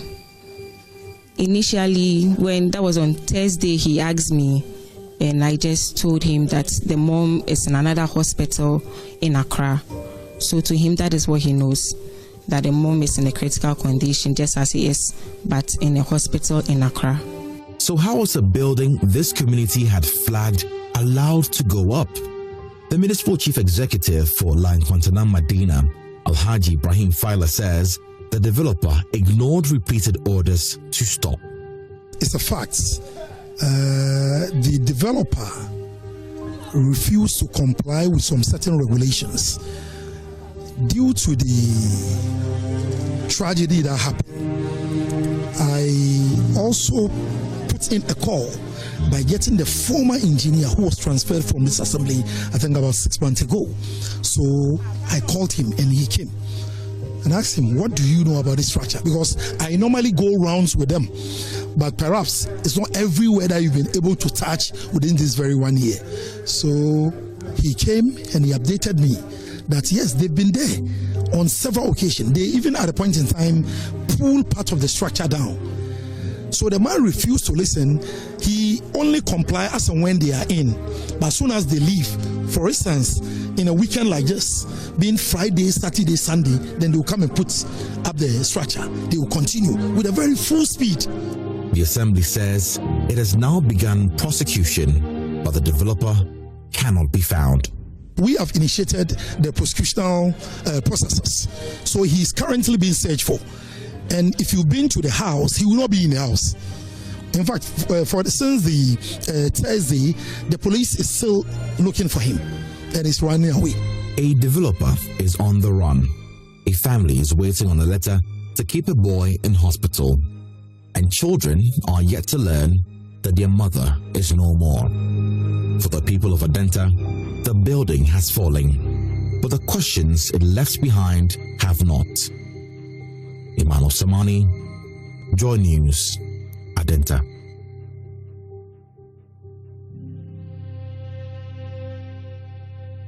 And Ghana's ability to openly account for how public money is raised and spent has come under fresh scrutiny after the country's budget transparency score plunged from 46% in 2023 to 22% in 2025. The latest Open Budget Survey attributes the sharp decline largely to delays in publishing key budget documents, including the executive's budget proposal and citizens' budget, as well as the inconsistent release of in-year budget reports.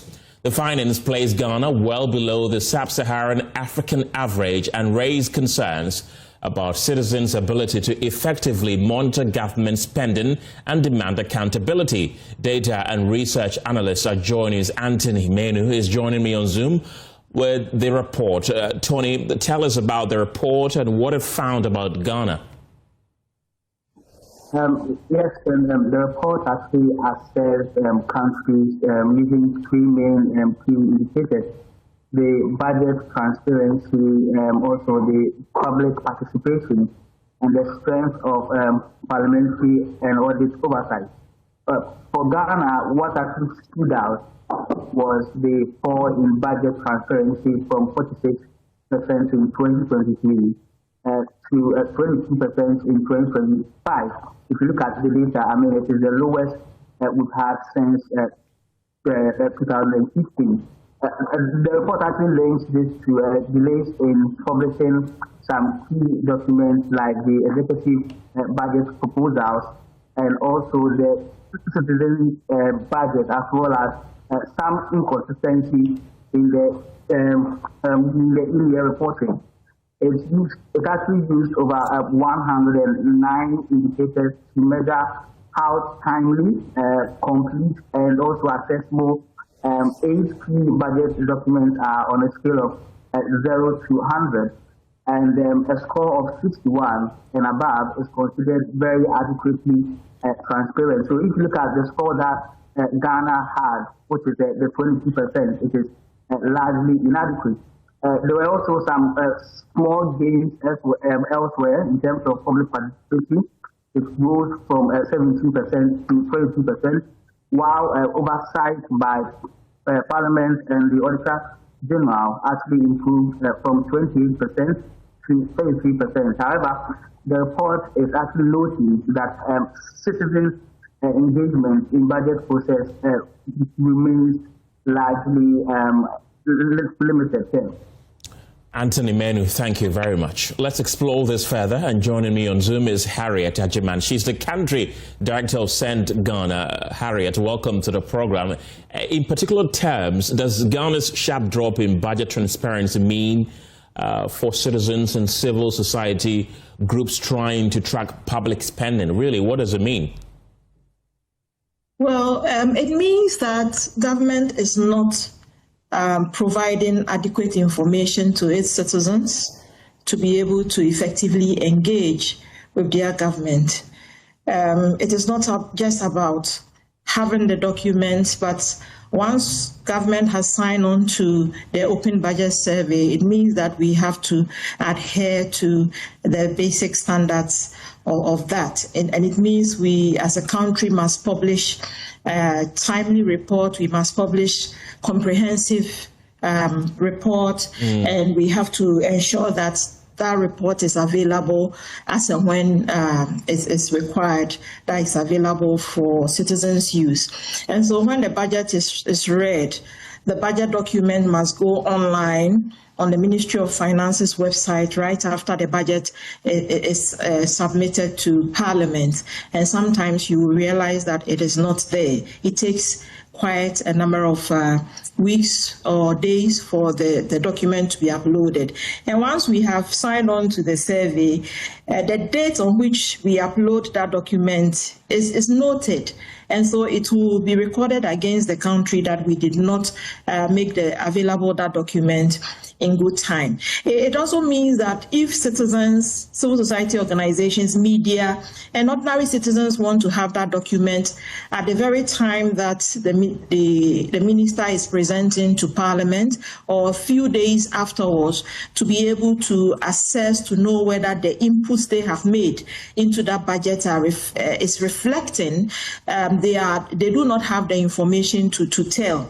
They have to depend on just the summaries that are presented by the minister to Parliament, and that is not adequate enough to be able to do any comprehensive analysis. And so if the document is not available, it goes against us. And then the various documents must also have content. The contents are known. And so if we do not have some information in the documents, it also goes against us. For instance, the in-year report, if it's not talking about our debt levels, if it is not giving us information about how we are servicing them, if we do not have information about how much revenues we are generating every month and how much we are spending every month, then we do not have the information. And we need the information, to support our development. Civil society needs it to be able to hold their government accountable to the promises and commitments made.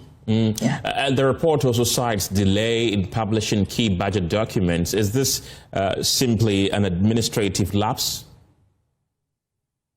Well, I think the Ministry of Finance would have been in the very best position to respond to this question. But from observation, I see that anytime there is transition in government, we tend to have some of these delays, And so 2025, it may take a while for information on 2024 to be uploaded, for instance, because of that transition, especially in the early parts of the year, the new year of the new government, and it happens like that sometimes. But the ministry is best placed to respond to this question. It could be administrative lapse, or it could be just that the information is not comprehensive enough, and therefore they are not in a good position to put it up. And Ghana made slight gains in public participation and oversight, yet the scores remain relatively low. What exactly must government and Parliament do differently? Right, so that is true. Compared with other years, I think in 2019 and the like, we hadn't performed well. 2025 happened to be the year that we moved up to 22%, and which is still low. And the mechanism that is being used now is still Ministry of Finance publishing, asking citizens to submit memorandum. And so if you happen to come across the announcements in the dailies, yes, you can do so. And then some organizations also do mobilize and get the Ministry of Finance to come around. We do so, we mobilize citizens and we go along with the ministry so that citizens can make input or participate in the budget formulation process. But it remains at the formulation process, and that is limited. After formulation, there is implementation. How are we getting citizens to be part of the implementation process so that they can become watchdogs as we are implementing, drawing government's attention to lapses, and then we are addressing those lapses as a country as we move on, and even their participation in audit, providing the audit institution with information. These are very limited. And so the government or the Ministry of Finance that leads this process must begin to look for other means of engaging, which could include modern ways of engagement, using digital platforms, for instance, to reach a large part of the country, because we do not have, or they do not really have the resources to bring in everybody for an in-person engagement. But then virtually they can reach different groups, persons with disability or the marginalized in very remote places. They can also encourage citizens to submit their memorandum to the ministry in person or virtually through emails, so that we do not wait for the Ministry of Finance to call. They have to raise a lot of awareness for people to know that these are the window periods, or this is the window period for the budget formulation process, and that you could submit your ideas to government for inclusion. You don't have to be there personally for it to be qualified as inclusion or participation. Once you are able to submit either through email or even WhatsApp, they give those addresses. It is considered that you have participated in the formulation process. And then at the implementation level in the districts and at the national level, citizens must be given the opportunity to participate, observing, being informed about projects that are going to be implemented, so that they monitor and give feedback to the assemblies. But often they are not informed. You ask questions, they ask you, I don't report to you, and those kinds of things. It really discourages citizens to participate. Right. Harriet Agyei-Atua, thank you very much. She's the country manager of Send Ghana. Let's talk about health this afternoon, because peripheral hospitals in the Kumasi metropolis are reeling from the impacts of the ongoing strike by medical doctors and nurses at the Akufo-Addo Teaching Hospital. Major satellite hospital facilities, including the Sintreso and Menchia government hospitals, are now receiving more cases at their outpatient departments after health professionals at Akufo-Addo refused to admit new cases. Meanwhile, union leaders of both doctors and nurses at Ghana's second referral hospital are expected to enter a crunch meeting with the board management of CAF. My colleague Emmanuel Bright-Kweku was at the Sintreso Government Hospital and is joining me via Zoom for more. Emmanuel, what can you tell us at this hour? Belonging to talk about mats here, it is expected that some people actually slept at the OPD center, and so it tells of the impact of this ongoing strike at the Akufo-Addo Teaching Hospital. But I'll quickly engage with some of the stranded patients who have come here to find out from them what really how this whole strike is really impacting them. I have this old man with me. He had moved all the way before coming on camera. He told me he had moved all the way from Tanosu to come here and seek medical attention. Daddy, now also free Tanosu by then see then on Makacho. Me buy no pano any peguha, send a baby or buy and convince any party so any was a hang Adam pine or be a Gina ho. Who will say, yeah, say doctors to cop strike. Who will say, yeah, almost doctor cost strike. Who be adding Tinomo Costa, almost that way, or more penny be aqua can say emergency I am. Entino be about 1 year baby na. Entino abaye who na so ye. Eno okoka entino. Omso onko tinefi. Be America kransa. Eno nti ne nkwada anso sese ma wo mpeni na akotinefi a. Eni wo mo so mo medwuma. Enti ye ne ye de nyina somehow wo mo egugu a wo mo da ha da danso wo mo nye doctor nhwe wo.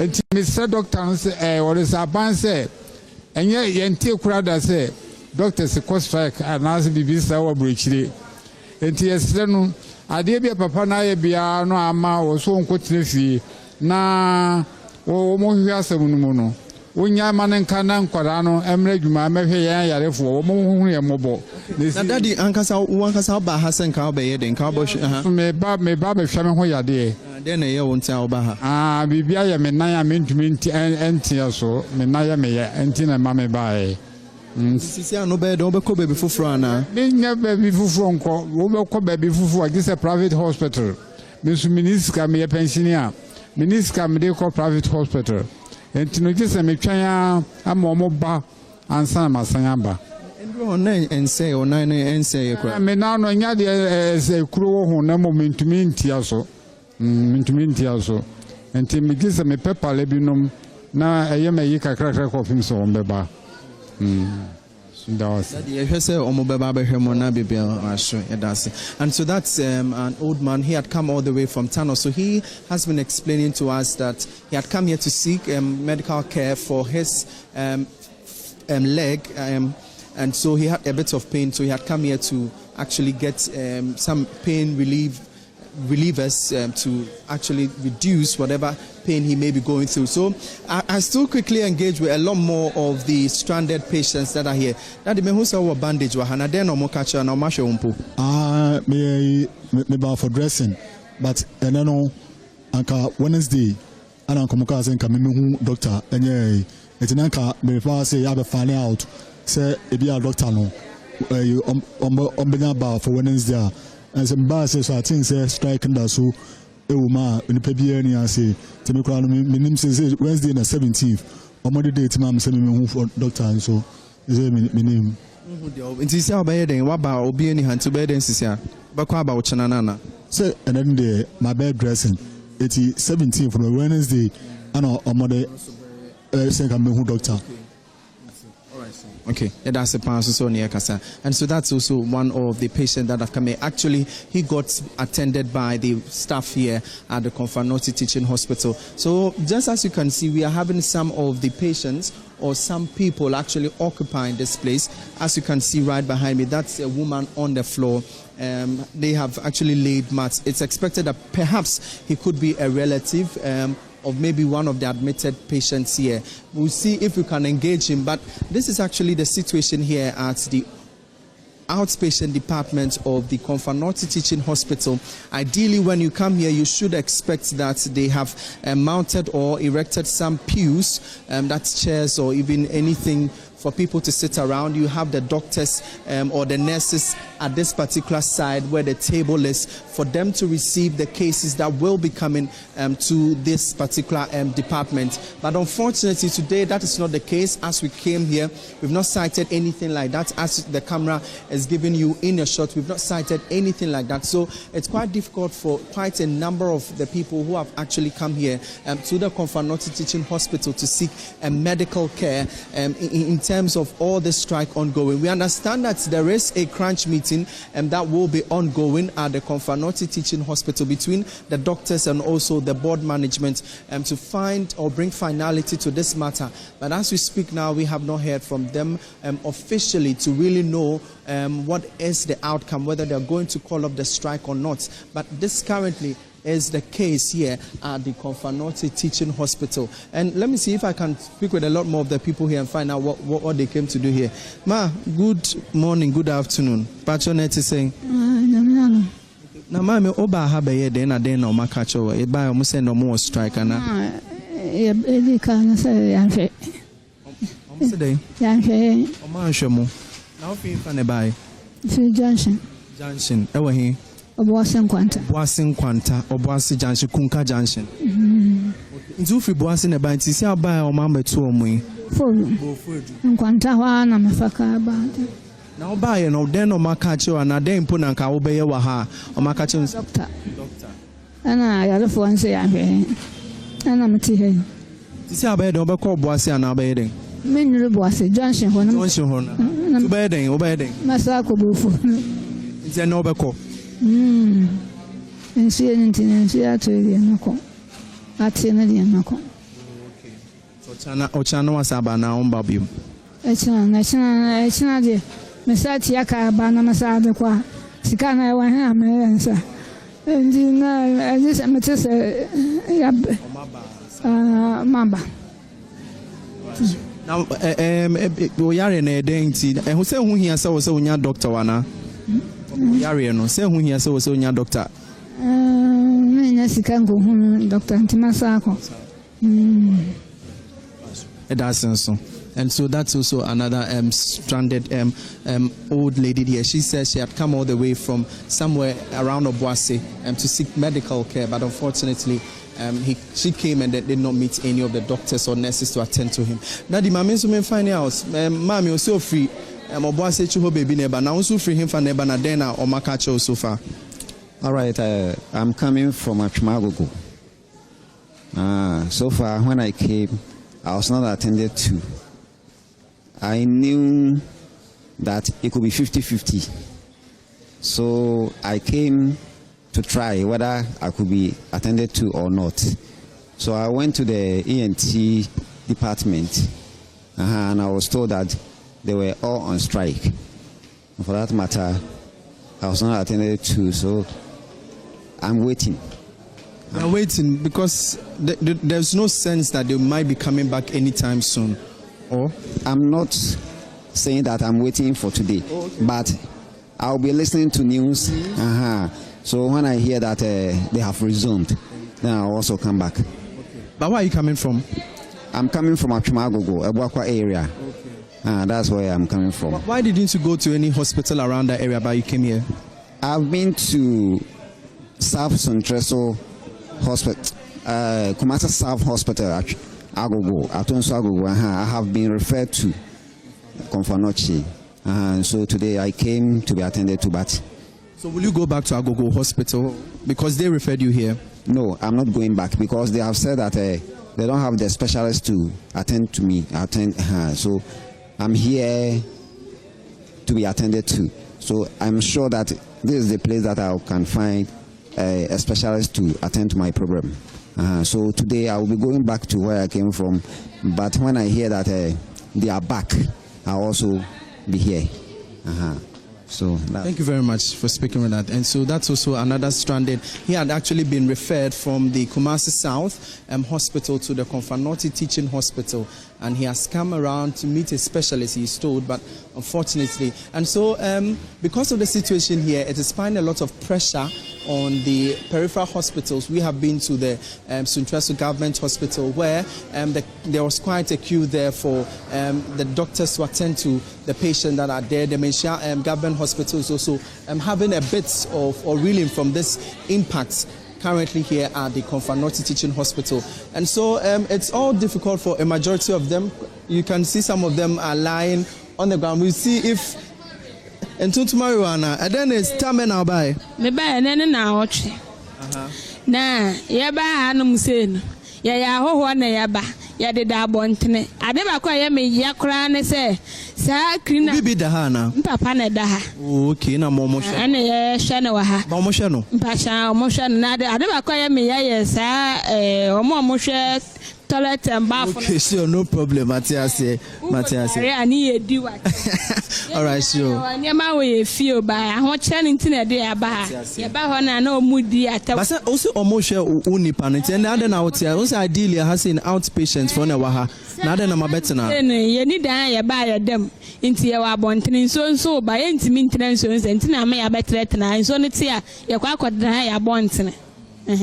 All right, sure. Thank you very much. And so, and that's also what he actually has his father in there to be taken care of. But because today the outpatient department is not operating, a majority of the relatives of admitted patients have actually turned this place into a sleeping area until the outpatient department is opened.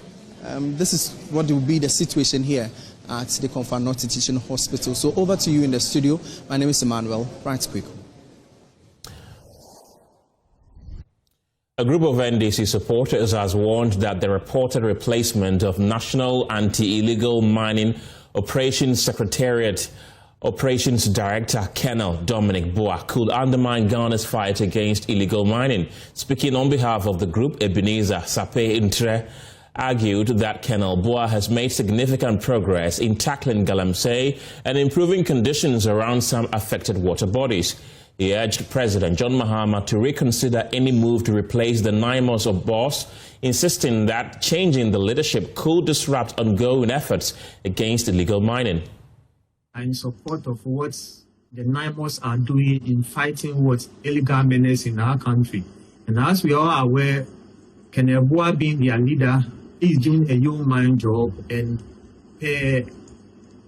the job given him to make sure he fights whether NDC, MPP doing what illegal mining. And we all realize that what the man is really doing a young man job, and I don't think anybody at all will what change a winning team. All of a sudden we are hearing what the man needs to be changed because he has been there for 1 year. And from the look of things, we've been to some of the areas this Honorable Colonel Boa doing a young man job, and you can see that even some of our party folks are even complaining that he doesn't listen to them. And for us, we know what he's doing is the right thing. The president promised Ghanaians what he would fight the illegal menace in this country. And what Colonel Boa and his team are doing is a young man job. So for us, for some of us in Greater Accra, testers and callers, it baffles our mind that what the kind of work the man is doing, all of a sudden we hear that what the man should be reshuffled and bring what another person. And the question we are asking, is it because the man is not allowing some party big queens to do the illegal mining or what? So we are pleading with the president to immediately what intervene for Colonel Boa to be reconsidered and what continue with the young man job he's doing to help Mother Ghana. We all know how the previous administration, they brought a lot of this, a lot of people to battle it, but they weren't able to fight it. But just 9 months came into the scene, you could see when you go to some of our water bodies, it is what? Although it hasn't been able to what, but you could see that what? Some of the water bodies are what? Are very clean. The 2024 Annual Government Performance Report reveals government halted 15 major road projects due to financial challenges. That's what's coming up after the break. Following the suspension of our debt servicing and subsequent debt restructuring, all those projects had to halt because we could not draw down. Hello again. The 2024 National Annual Progress Report has revealed that the previous MPP government was compelled to halt about 15 major road projects due to financial challenges. This came up at the ongoing consideration of the report by the Economy and Development Committee of Parliament. Listen to Tano South MP Charles Osiedu list the various road projects, raising the question about why they were halted.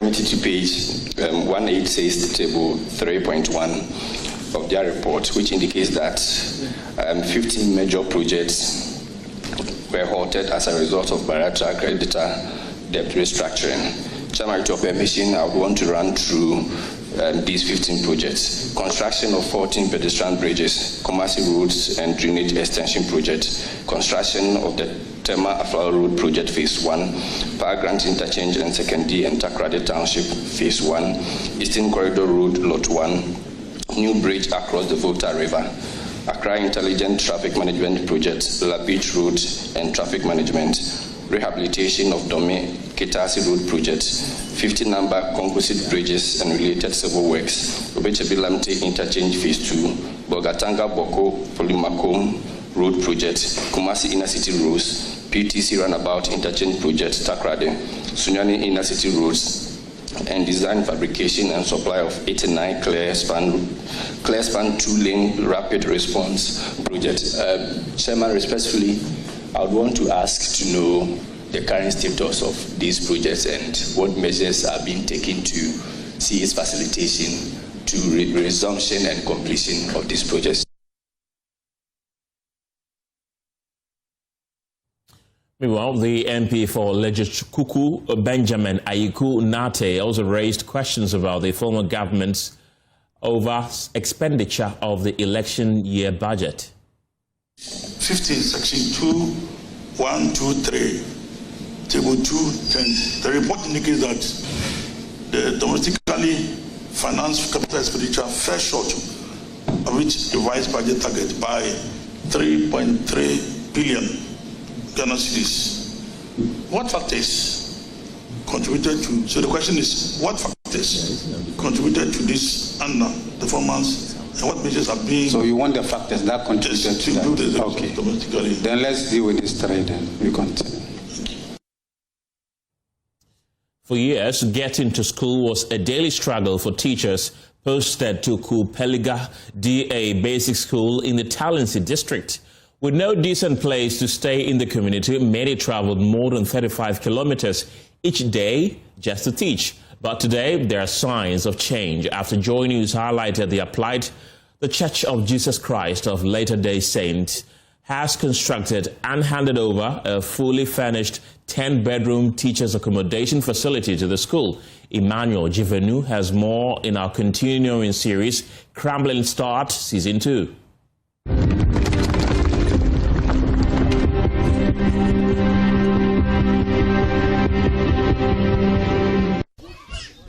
The smile on Linda Tanga's face is difficult to miss.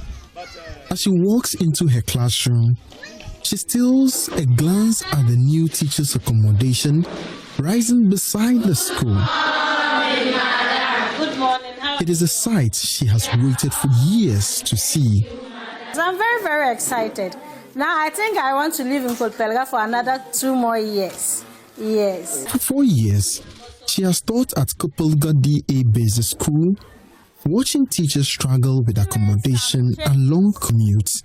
Now, as the project nears completion, Linda can finally imagine a future where teachers no longer have to choose between serving the community and finding a decent place to live. Oh, for the accommodation, each time I turn to see the accommodation, I think there's much improvement in it, because I know that in a short while I'll be staying in a nice apartment. I will sleep comfortably. Then I will come out and then teach my children. Development of breast. Let's clap for her. When Joy News visited Kupeliga in 2024, many pupils had no desk. In their white uniforms, they sat, knelt and squatted throughout lessons. Preserving our food is by what? Drying them. The conditions were taking a toll on teaching and learning.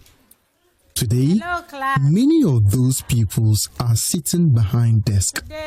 Among them is Blessing Doc. We were sitting on the floor.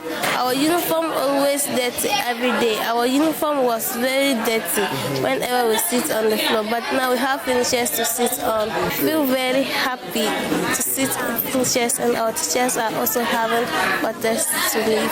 I will learn hard so that my parents will be happy, and the school too. We will raise the school up. There's no struggle between them where to sit.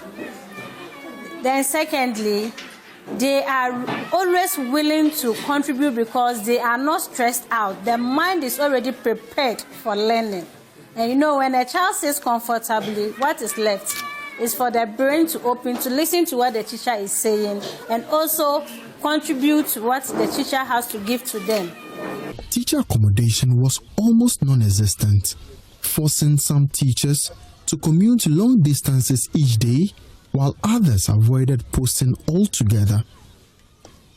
After initial reports, community leaders, parents, and local authorities began pushing for solution through the Citizen-Led Action for Educational Accountability and Responsiveness project, known as CLARE, and implemented by School for Life, helped communities identify challenges, engage duty bearers, and advocates for action. The results are now visible across the school. A lot has changed. I think after the documentary, we had 60 tables and chairs. It was donated by National Security, one COP, Abdul Rahman, then a mechanized borehole. I think you can see the polytank here. then a 10-bedroom teacher accommodation built by Jesus Christ Church of Latter-day Saints. Today, a fully furnished 10-bedroom teacher accommodation facility funded by the Church of Jesus Christ of Latter-day Saints has been completed and handed over to the school. For head teacher Joseph Ayonka, the impact is transformational. It's going to improve everything. Next academic year, teachers will be even applying to come to this school because the accommodation is decent, everything is going to be good, and our water system is there. So if a teacher comes to school and you have your accommodation with a bed and mattress there, what you need is just your bag. And the water is there too. So I don't know what teachers will need again. So I'm giving this school 5 to 10 years, everything will improve. BEC, students, enrollment, everything will change. Yeah, I think that is affecting us. But as far as we are getting this, I'm very sure that in the next 5 years, this will be a model school for every teacher to come. Teacher accommodation has long been one of the biggest barriers to staffing rural schools. Before construction began, some teachers traveled for more than an hour each day just to reach the school. The new facility is expected to change that. It's going to help because, when there is school and there's no teachers, when the children come, they run back. So you see that the school, it will not be effective. But as the accommodation is there, if they post a teacher come, the teacher will stay. They do post tickets, but they come and run back because of accommodation. But now that we are getting the accommodation, they will stay. And the school students will get a good tuition. The changes at Kopelga did not happen by chance. They followed the community's determination to be heard and the willingness of institutions to respond. The school now has desks, clean water, and decent accommodation for teachers. Private institutions are coming in to support in providing teacher accommodation and then providing desks for learners is welcoming news to us. And then these are the kind of actions we talk about when we talk about citizens being involved in leading to campaign or advocate for education delivery to be served on them. And these are the things we are happy about. And we are very grateful to Joy News. It is through Joy News that we had this. And we can't forget of School for Life, who also brought Joy News to help us air our grievances to the government, which Latter-day Saints came and helped us. So we are very grateful to Joy News and School for Life. And we won't forget, Latter-day Saints, we say, we thank you so much. Kopelga has a reason to celebrate.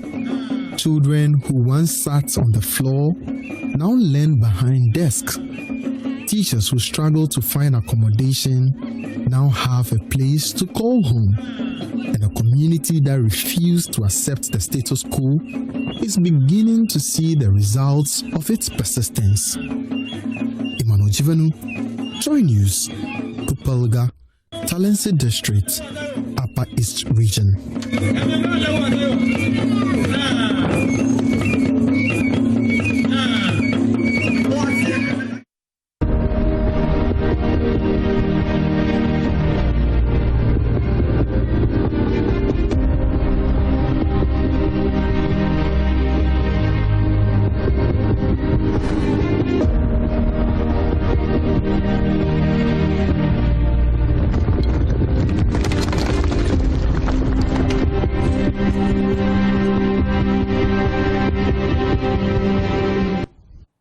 In more stories today, the family of 29-year-old civil engineer Jeffrey Boachidankwa is demanding justice after he was allegedly shot and killed by a military officer.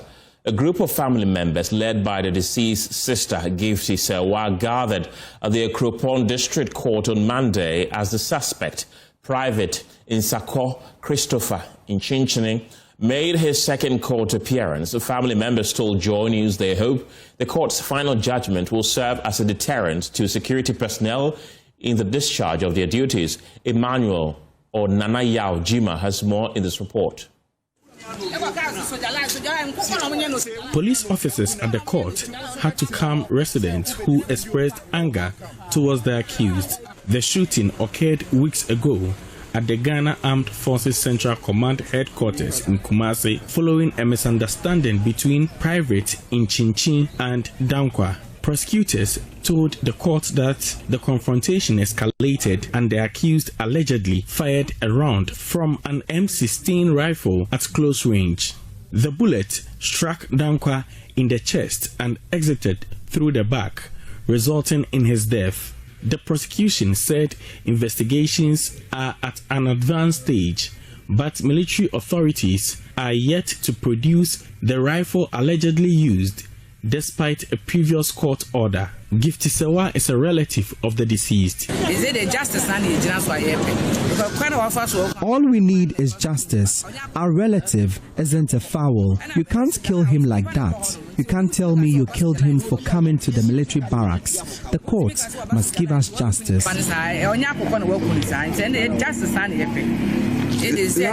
Presiding Judge, His Lordship Emmanuel Appiagyei-Atua ordered that Private Inchinchi remained in custody at the Central Command headquarters in Kumasi until the next hearing. ASP Jonas Newlove, a crime officer at the Suntresu Police District Command and prosecutor in the case, said he was satisfied with the adjournment. You're almost done with the dockets. We are waiting for the military to hand over the weapon so we can take it to the forensic lab for examination. For Joy News, Nana Ojima, Kumasi. Away from the Ashanti region, a group calling itself Concerned Patriots of Akufo-Addo North constituency says the MPP is losing its grip in that constituency due to irregularities in the conduct of polling station elections after placing a court injunction on any processes to elect subsequent party officials. They say until elections in the outstanding 23 polling stations are lawfully conducted, the group will fight to halt all subsequent elections. An electoral area communications officer, Aisi Asare-Ewua, says the decision to seek resolution in court has become necessary since all party mechanisms to resolve the matter has proven futile. The aggrieved party members are asking the court to declare the failure to conduct elections in the outstanding 23 out of the 139 polling stations unlawful and unjustified. They also want the court to direct that the polling station elections be conducted before any subsequent constituency election. It is further stated that the court should issue an order for the removal of the representatives of the regional executives for the elections and order that elections be conducted in accordance with the party regulations.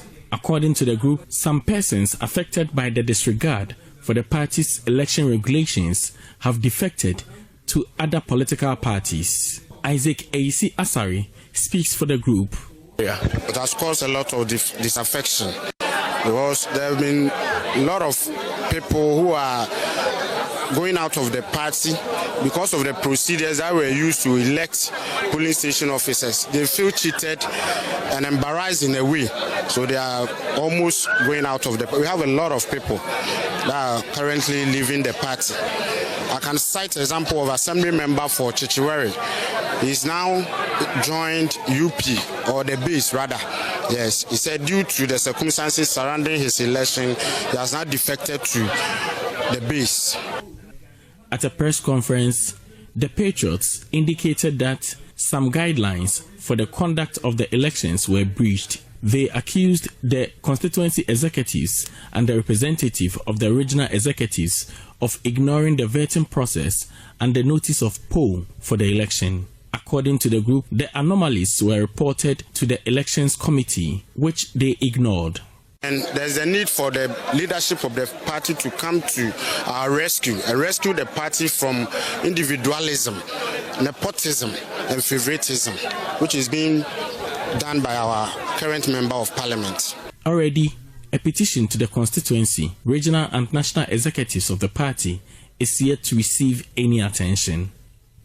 For Joy News, Nana Alchima reporting.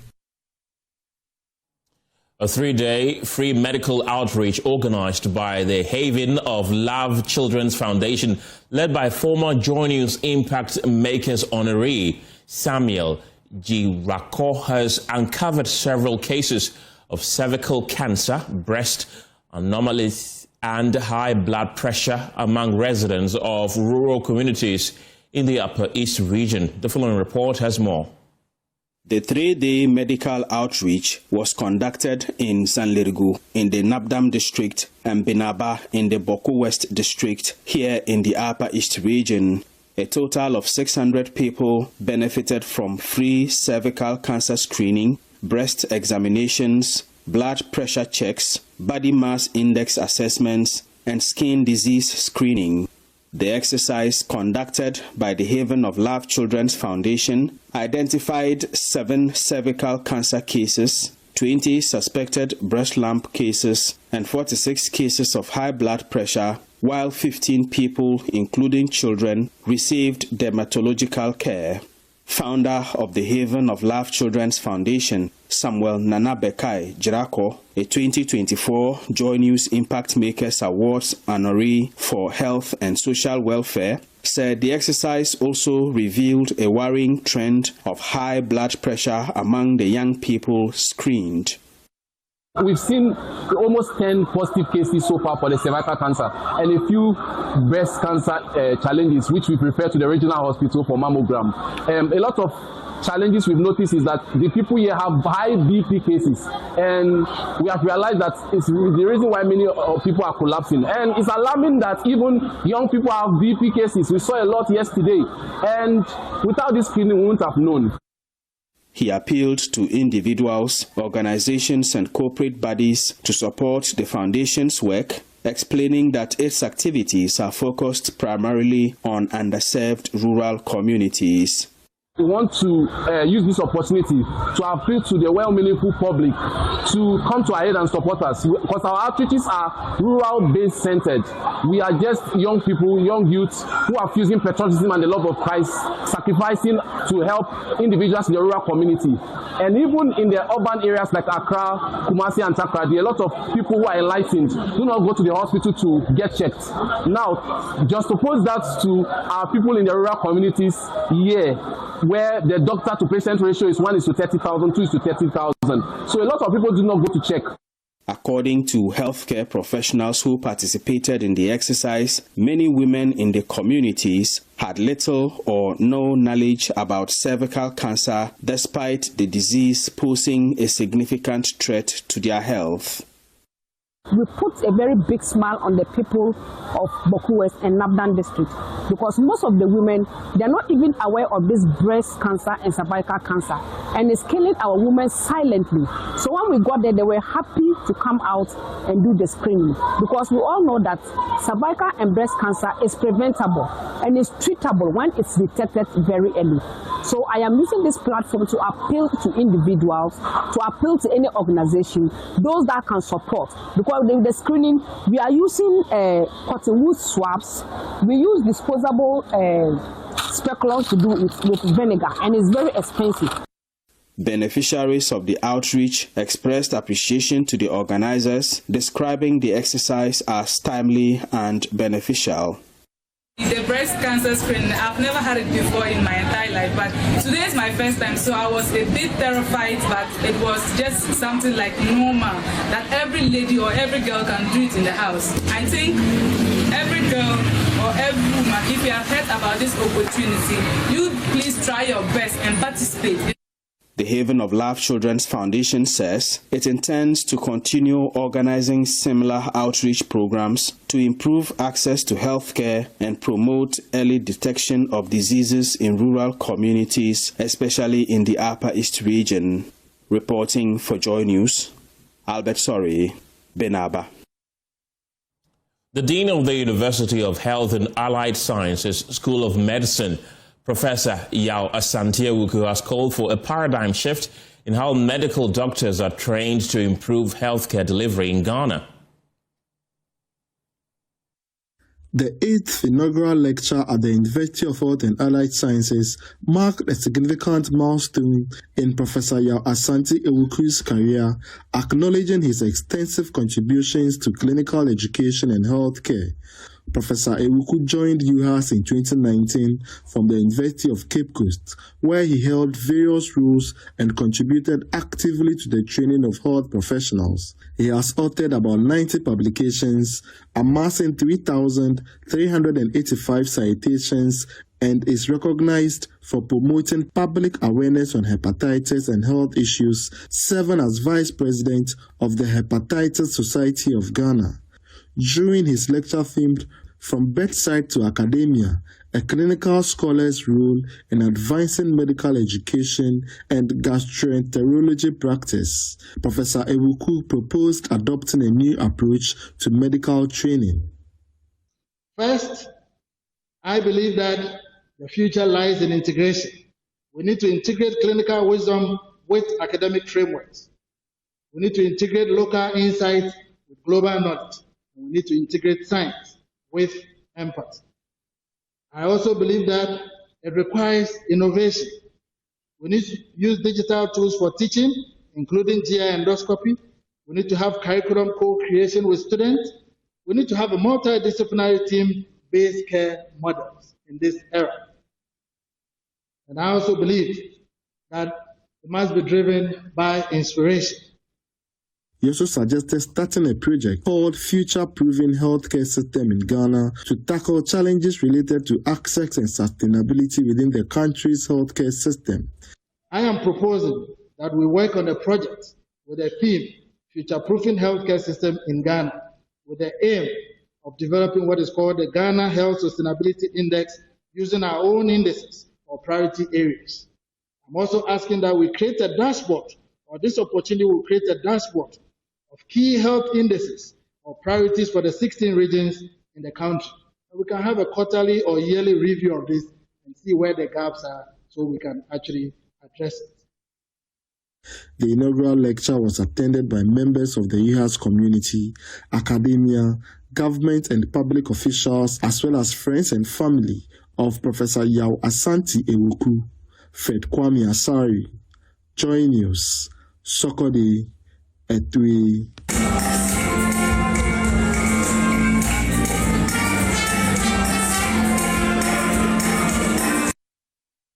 That's it for the Pulse this evening. The news team returns at 7 p.m. with News Prime. My name is Kenneth. Jesse, have a good evening.